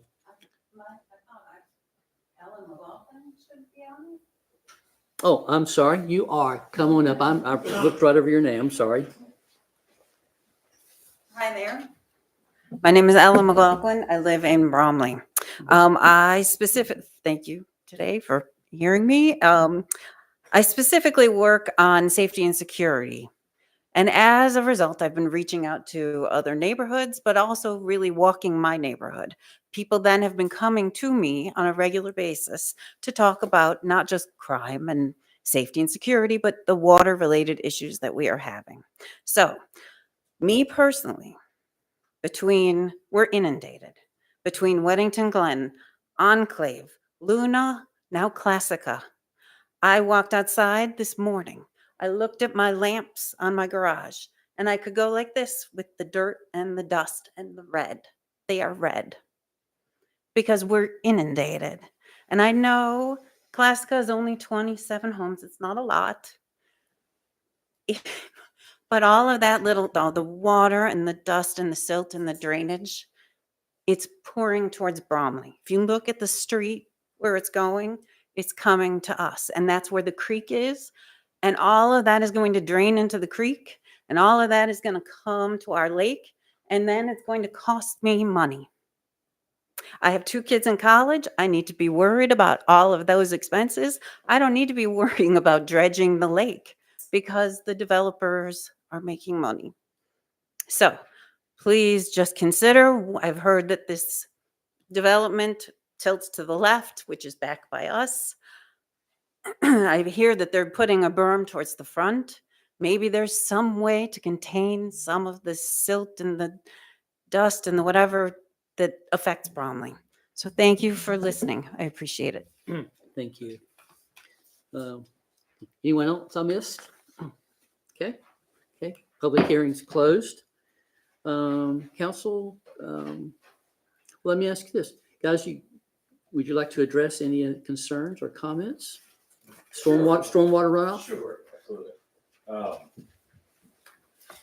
Again, you guys aren't alone. We do understand completely. This is really all over the region for the stormwater control measures that are there. I cannot speak to other neighborhoods or other developers or other designs that I was not a part of with that aspect. Do large storm events happen? Do there other breaches in erosion control measures? There definitely are, but you're right. It is the responsibility of that builder and of the inspectors and of the state to actually take action with that. We designed everything, and we're actually designing our storms for the 25-year storm event, which is a little above and beyond what the minimum requirement for the state. Obviously, Weddington doesn't review and approve their own stormwater measures. We actually go through the state. State is a little lax in that. We've done this kind of across the region. Waxhaw especially as well, Wesley Chapel as well, all having flooding issues just due to development in general, and it's a very popular place. But we can assure you that everything that we're taking off this system goes through a wet detention facility. It does not release at a rate higher than what it was existing. That is how they're designed. It is designed, over-designed for a 25-year storm event. Question. We have a 100-year stormwater ordinance in our town. So you're just saying 25. For your water quality, you do have that. The state requires only a 10 and 25. I mean, I'm sorry, 2 and a 10-year storm event. We do control for everything on the 10-year. But from the state aspect, it is in your ordinance, but the state actually issues the permit on that aspect, and we design everything, and we will control the 100-year on those controls. We contained everything in the pond, but for water quality purposes is only for, correct. The discharge peak portion is for that. Yes, agreed. But yes, yeah. Of where the creek is in comparison to where, like this. I don't have it with me, but yes, I can show you. No, I understand completely. That's Not only just that retention pond, right? It's all of them. I get, yes, absolutely. And that's the point of, the control is obviously for water quality and peak control, is set forth, with the Clean Water Act, and in 2008, when most of these were adopted in this region, in that area for providing stormwater facilities. very, very close. Say that again, The sorry. creek is very close. It is. We're substantially a good amount away from it compared to others. I can't speak to other neighborhoods because I don't know how they did their design and those aspects. But yeah, we're definitely meeting those standards, and we're going above and beyond in our eyes with it. And especially we've discussed this with the town. On the discharge, as it runs down to the creek, are you doing any additional work to catch sediment along the way by varying the stone levels and getting down to actually a sand level that would help catch the sediment? Our erosion control measures, yes, definitely do take into that aspect, because we'll actually have sediment basins in those areas that'll collect that. We actually do a double row high hazard silt fence, which is, I I'm think, talking about the discharge from the retention pond as it goes out to help. yeah, there are riprap aprons that cut down through that. There's stone turbidity aprons down. that's required. Yep, that is required. But the point of those sediment basins, and the only time you should be seeing sediment is during the construction phase of it. Yeah. After that, you should not be seeing any of it. It's a water quality measure at that point. So yeah, most of your red stuff that you're seeing in the region is Actually, typically it's during gray stuff that construction. comes. Velocity after you're done. You see flowing velocity from the discharge in the stormwater pond, and it erodes the banks on the way to the lake. Yes. I can't say that for the entire region. I do understand your point. I'm not saying you're not wrong. I'm definitely not acknowledging on that. But yes, those are the Once this requirements is we're meeting. stabilized, it'll be different than it is today, which is being plowed twice a year. 100%. Correct. Being exposed to runoff. Correct. So a lot of that stuff you're seeing is if no one's actually using that crop or anything that's there and they keep mowing it there, a lot of that sediment is just moving forward and moving downstream with nothing stopping it from going that way. I talked with Lobella, and Greg, you're welcome to jump in here. Lobella, our engineering firm, last week about that. I know there's some water or some muddy water moving into Bromley. And they went out and looked, and correct me if I'm wrong, they could not determine where it was coming from. It was not coming from Weddington Glen. And there was another neighborhood they named, and it was not coming. So they're going to have to look more into that. That wasn't coming from those that are newly developed. Is that correct? That's correct. There's been several citizen concerns, particularly in Bromley, about water flowing downhill to that site, and Lobella has responded to each of those inquiries. Okay. So if they They want to, check Luna. They've checked all kind of point source origins. Yes. yeah, they told me it wasn't coming from Luna or Weddington Glen. Okay. But if anyone has any questions, they can reach out to you, correct, on that, or Lobella? Primarily you, I guess. Yes, I'd be happy to refer them to an engineer who's inspected the site thoroughly. Okay. Will somebody come look? That would be Lobella. Can we make an appointment? Pardon me? At the Bromley Pond? Just have contact staff. Yeah. Contact and staff. build other directions. Yeah, and that's what I was saying earlier, just contact Greg and work through him. Because they've been made aware and they've gone out once, so just, if you can find where it's coming from, that'd be great, let us know and work through Greg. And then to another point with the question about the second park location, why do you feel like the skinnier part of that lot is is it just because of the trees? We're mainly trying to conserve trees. Obviously, in that area, it depends on what the want is there. Do you want us to mow down more trees to put in a park area, or was mainly the concern is. Yeah, it was a good central location for people arriving home Mhm. to park their cars right there, get the mail from both ends of the neighborhood. So more people could use that area. Yeah. Potentially because it's there at the mailbox area and there'll be parking spaces, I think you said? Yes. It's required. And I would just say that generally homeowners don't want public spaces behind their homes, so. And I get that. And this is between them, so. Yeah. Yeah. That makes sense. And then the neighborhood, the attached, you have to leave that open. It can't just be for emergency vehicles, or what neighborhood are we talking about? Weddington Glen. The Beechwood Right here? Weddington Glen. Mm-hmm, correct. Where It town, was proposed to be open when it was built, that development. It was a requirement. To connect. correct. It- required. It was required. It's a of them, requirement. Okay. and it's of required for connectivity. them to connect by UDO Correct, for safety reasons. correct. We got a firehouse at a major intersection. If something blocked it, and another truck had to leave, it'd be difficult. Right. Mm-hmm. And right now, there is no emergency gate there, No, just for it's a emergency. fence. It's a cul-de-sac currently. It's a cul-de-sac with a fence put across it. With a But privacy. normal people will or will not be able to drive through there. Yes, they will. In the end. Yes. Okay. Question to y'all, will y'all keep that closed until you finish construction? So no Yes, sir. construction vehicles enter, so that'll be a last step closeout event. It's street acceptance, the guardrail will come down.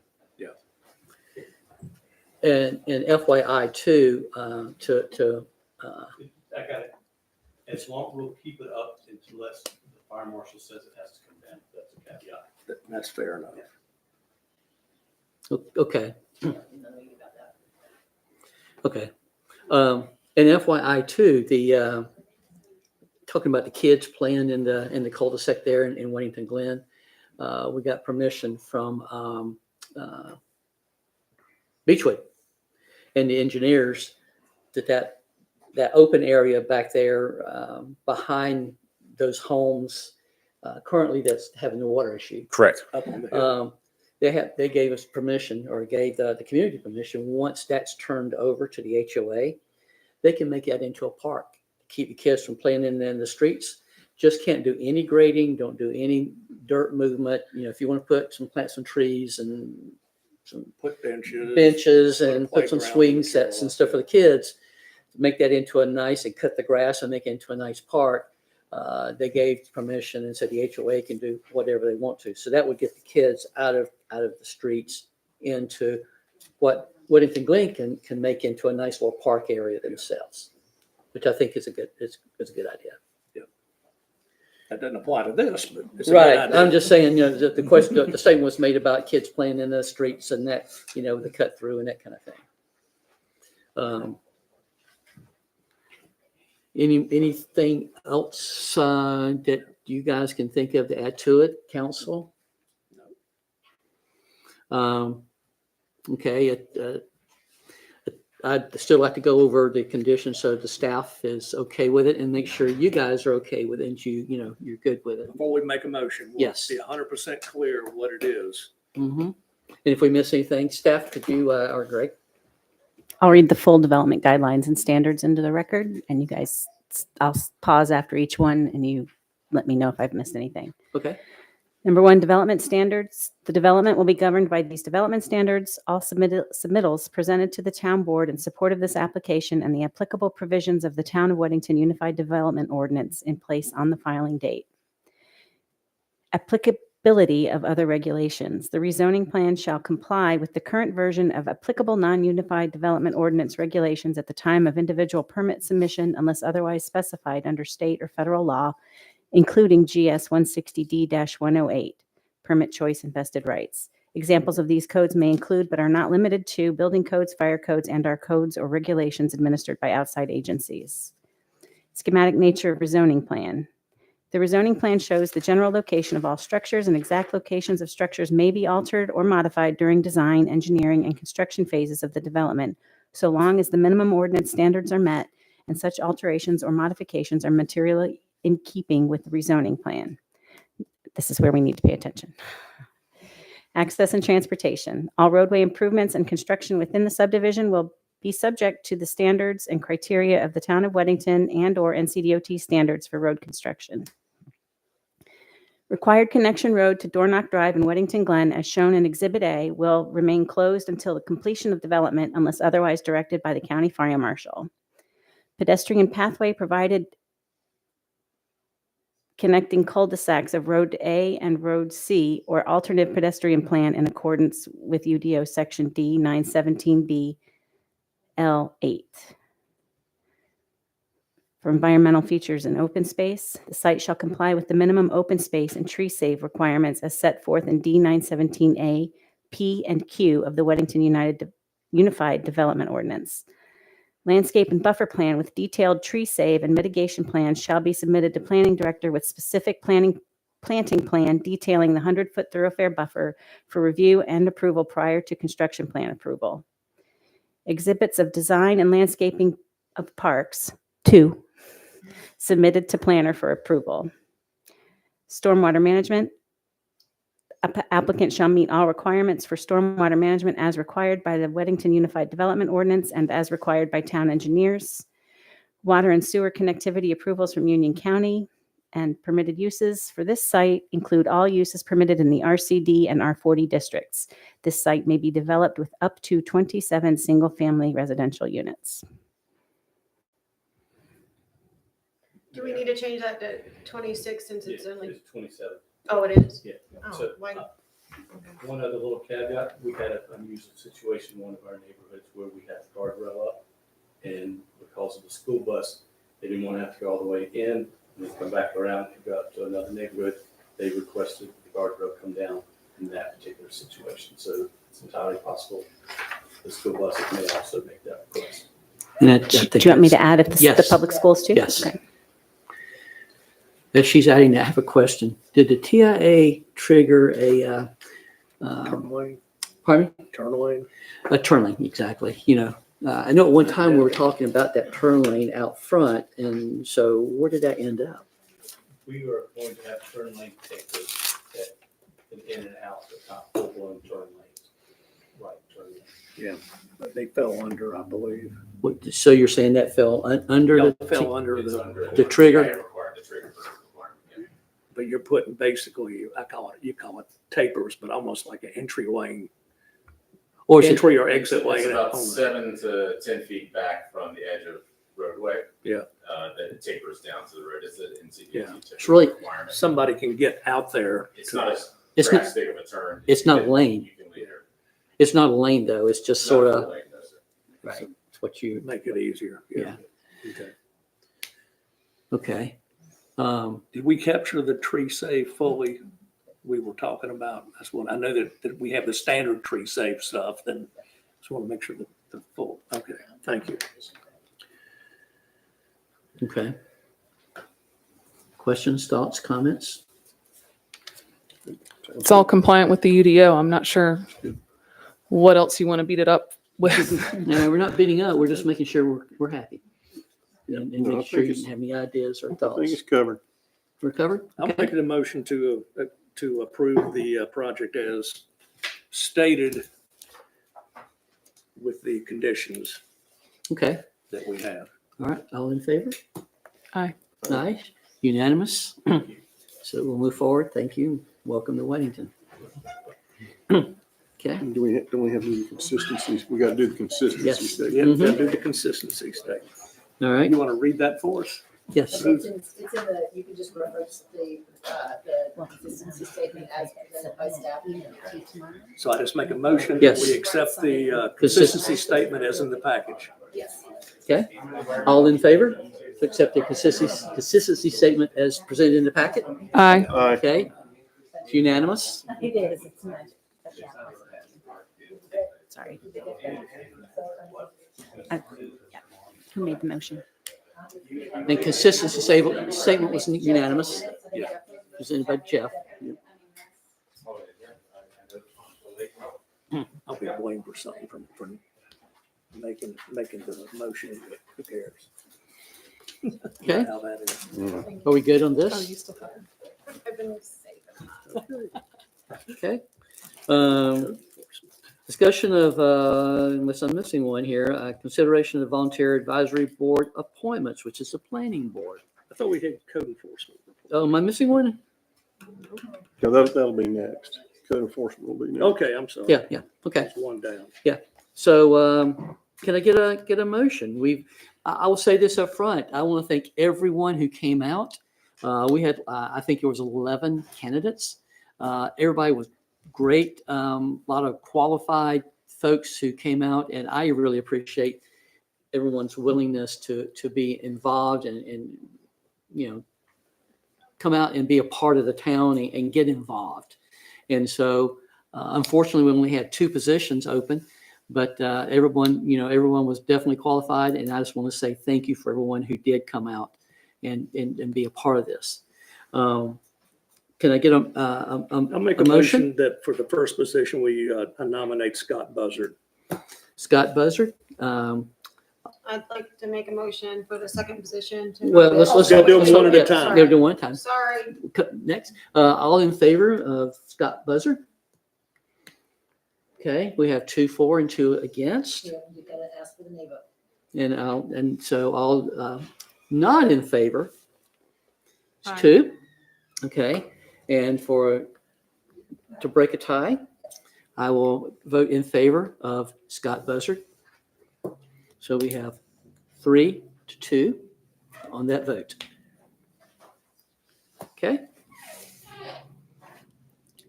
All right, staff, we're good with that? Okay. Can I get a motion for the next candidate, which the Darcy, yours. I'd like to make a motion to nominate Steve Felmuth. Steve Felmuth? All in favor? Aye. It's unanimous on that. So we have unanimous on Steve Felmuth. So we have our 2. And again, I want to say thank you for everyone who came out and threw the hat in the ring to be a part. And I'm hoping everybody will continue to be involved and continue to come out and want to be a part of this for the next 2 positions. And welcome Scott and Steve to the team. Yes, and Scott and I will see them later. But Scott and Steve, thank you for being a part of this and welcome to the team. So thank you if you're watching. So I don't think I need to have a motion to move on. So we just did our motions. We're done. All right. So discussion and possible consideration of resolution in support of a unique zip code. Okay. I wanted to let you guys know last year there was a resolution or a bill presented to Congress, U.S. Congress. There was 30-something, it might have been 50-something towns across the United States petitioned to have their own unique zip codes. Like Weddington, for example, they were sharing zip codes with other municipalities. We have 2 zip codes here. If you live in one side of town, like myself, I can use Weddington or Matthews. On the other side, it's Weddington or Waxhaw. And it can get confusing. Sometimes you don't know where are you voting in Waxhaw or where are you voting? I've heard of people getting confused on where do I pay my taxes? You know, if you're new. I think it's a safety issue all as well. You know, if you call 911, I'm in Waxhaw. Well, you might be right here in Weddington, you know, that kind of thing. I think there's, you know, it would bring forth a consistency, bring us together. I see a lot of positives to this. And I wanted just to, you know, to let you guys know, I've reached out to, originally reached out to Senator Tillis. And Senator Tillis, because it had passed Congress, I wanted to get Weddington added before it got voted on in the Senate. Well, what happened was the bill died at the end of the session in December, like December, I think it was 11th. It died in Congress before it hit the Senate. Senator Tillis asked me to reach out and have it reintroduced. So I've been in communication with Congressman Mark Harris, which I really think, and I just want to give a shout out and thank you to Congressman Harris. He's going to reintroduce the bill for us. I'll read you just a little bit of what he had to say here to me in an email. He said, "I've gotten your request underway, and my staff is working with Legislative Council there in Washington to get the bill written and filed for this Congress. I will update you once the process is complete and things are moving forward." I got an email Sunday from his legislative director in Washington that oversees his policy team. We're supposed to have a meeting on Wednesday to move this forward. So I'm saying all that to say this, you know, I appreciate Congressman Harris in doing this, and we'll see where this goes. But it looks like, you know, we're moving forward on getting that bill reintroduced to Congress. And I don't see any reason why it would not pass Congress and move on to the Senate. And so at that point, if it did happen, we would have at some point our own unique zip code, and we wouldn't be sharing zip codes, or, you know, I'm in Matthews or Waxhaw or whatever. I think it would be a great thing for the town. Any comments from the council on this? I think it's long overdue. I know, Mayor, when I was talking to you about this, I'm sure anybody in the room that's been here a while or that's watching, you've been on the phone with somebody, some company, and you're giving them your address and you give them your zip code, and then there's a pause, and because you said Weddington, and I said, I bet it says Matthews, doesn't it? And they go, oh yeah. And I go, well, I said, we don't have our own zip code. So I really think this is overdue, and hopefully with Congressman Harris's help, we can get it over the goal line. Yes. Anyone else? Just like back when Weddington was formed, I was told that they didn't have a post office, so there was no Weddington zip code, but we still don't have a post office. So we're just big enough now? I don't know, to be honest with you, how that would work. All right. You know, I don't know. My purpose for, you know, talking about this tonight, I would like to do a resolution, sign a resolution, Which will Yes. help. which would help and reinforce this as unity from the town and from the council that we'll present to Congressman Harris and his legislative team there in Washington. Question, Jim, are other towns doing the same thing right now again? I don't know, to be honest with you. I'm leading the charge for Weddington. Okay. Maybe So do worth you need a re- motion? Maybe I worth will. reaching out to several of the other towns and see if they're, until we're doing this, you may not consider it.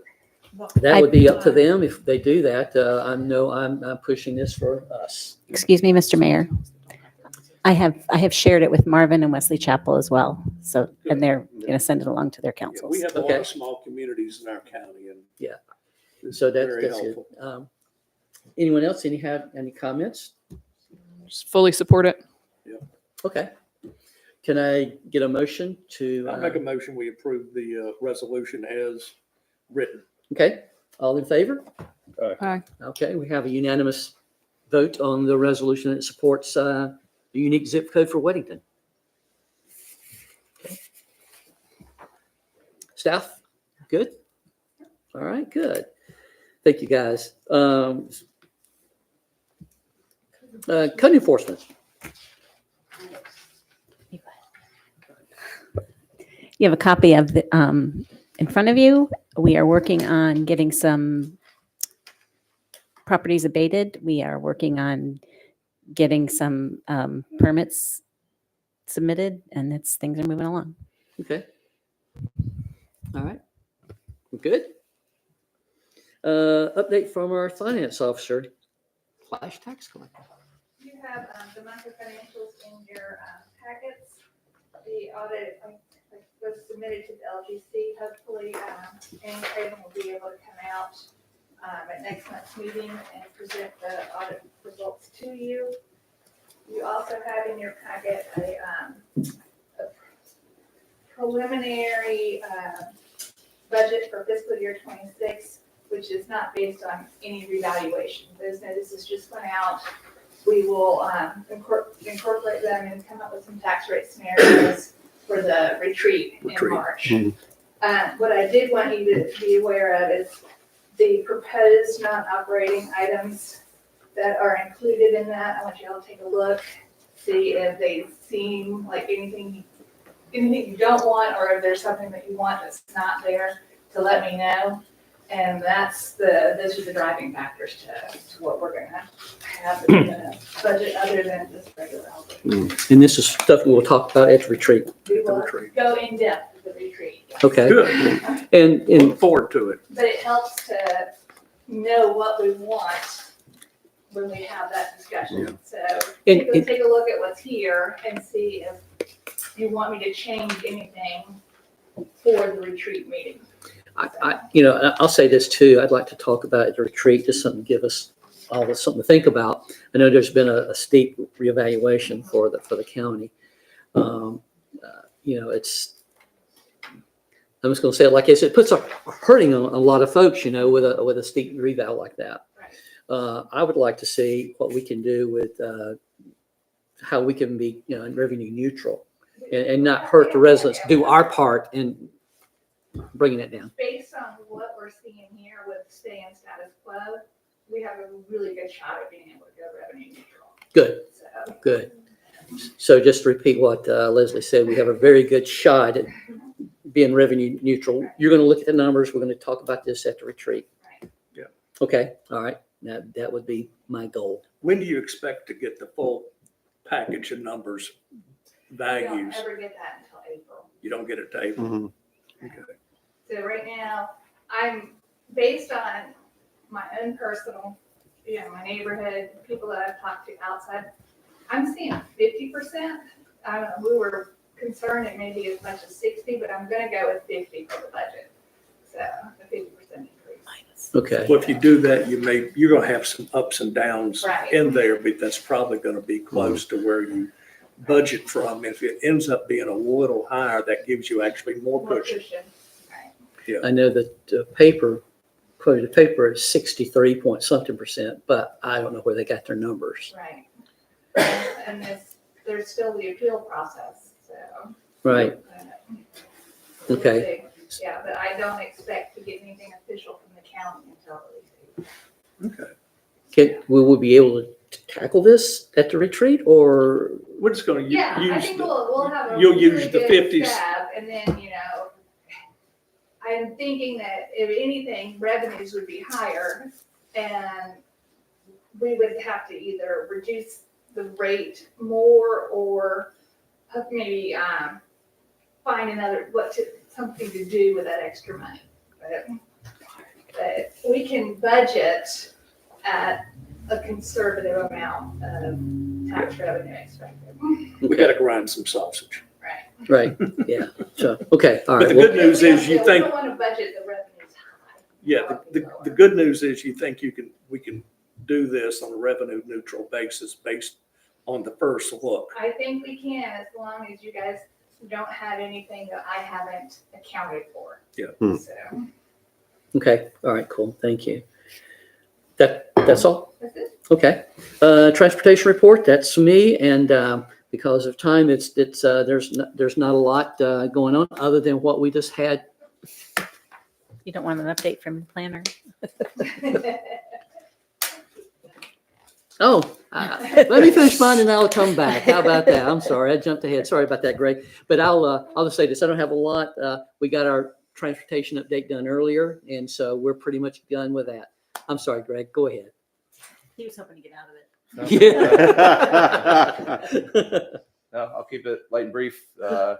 Permits are up sharply. It's pool season. People are trying to get things done before summer. There was no slowdown in winter. Compared to past years, our volume's significantly higher in terms of people applying for accessory structures, pools, those types of things. As far as residential developments, the largest we've approved in several years just was completed this evening. And next up is Deal Lake chronologically. So this, the Classica project went to the planning board in November and was heard tonight. The Full Brothers proposal was heard by the planning board in December. And so chronologically is next. So dates, times, locations, I'm understanding it's still in flux and is subject to town council's approval. But that is the next item for consideration. Okay. All right. Town council comments. Just to let everyone know, we're going to go into a closed session right after comments here from the council. There's some business matters that we need to discuss. And so we're going to, we'll take a minute or two break, then we'll go into closed session. But I'm going to go ahead and let the council make comments. Ladies first. Thank you, thank you, thank you. I'll keep it short. Thanks to everyone's input, staff, the deputies, everybody's doing a great job. Leslie, I know that you've been extremely busy the last bit with finance, so thanks. Reports. Okay. In the interest of time, I'll just say same as Darcy. Thank you, everyone. Okay, thank you, guys. Thank everybody for coming out. I know it's been over 2 hours already, and we're not going to be done, but y'all will be done for the evening. Thank you for coming out on a rainy night, and thanks staff for all the hard work they did preparing us for this, and Greg answering a lot of questions that I have on things to make sure I'm 100% clear on things that I'm not ever 100% clear on and want to be before I make a decision on something. So thank you. Thanks, sir. Thanks to all the folks that came out tonight. Thanks for the folks that are watching from home. And again, thank you to staff for all the work they do, including our deputies. Yeah. All right. And I want to say thank you as well from the folks here and people watching at home and in the future who watch. So it's been a good evening. And so again, thank you. And at this point, we'll take a 5-10 minute break. We'll go into closed session and We need to enter in. I make a motion, we enter into closed session for a contractual discussion. Okay, I was going to adjourn just for 10 minutes before we. You don't adjourn, you adjourn at the end, right? We can pause. Just go ahead and call into closed session, then the vote's done. So just vote. Pardon me? Just Call vote for to a go into vote. closed- Just call for a vote on closed session. And then we'll- Okay. take a break. Vote on closed session. All in favor for closed session? Aye. Okay, it's unanimous, but we're going to go ahead and pause.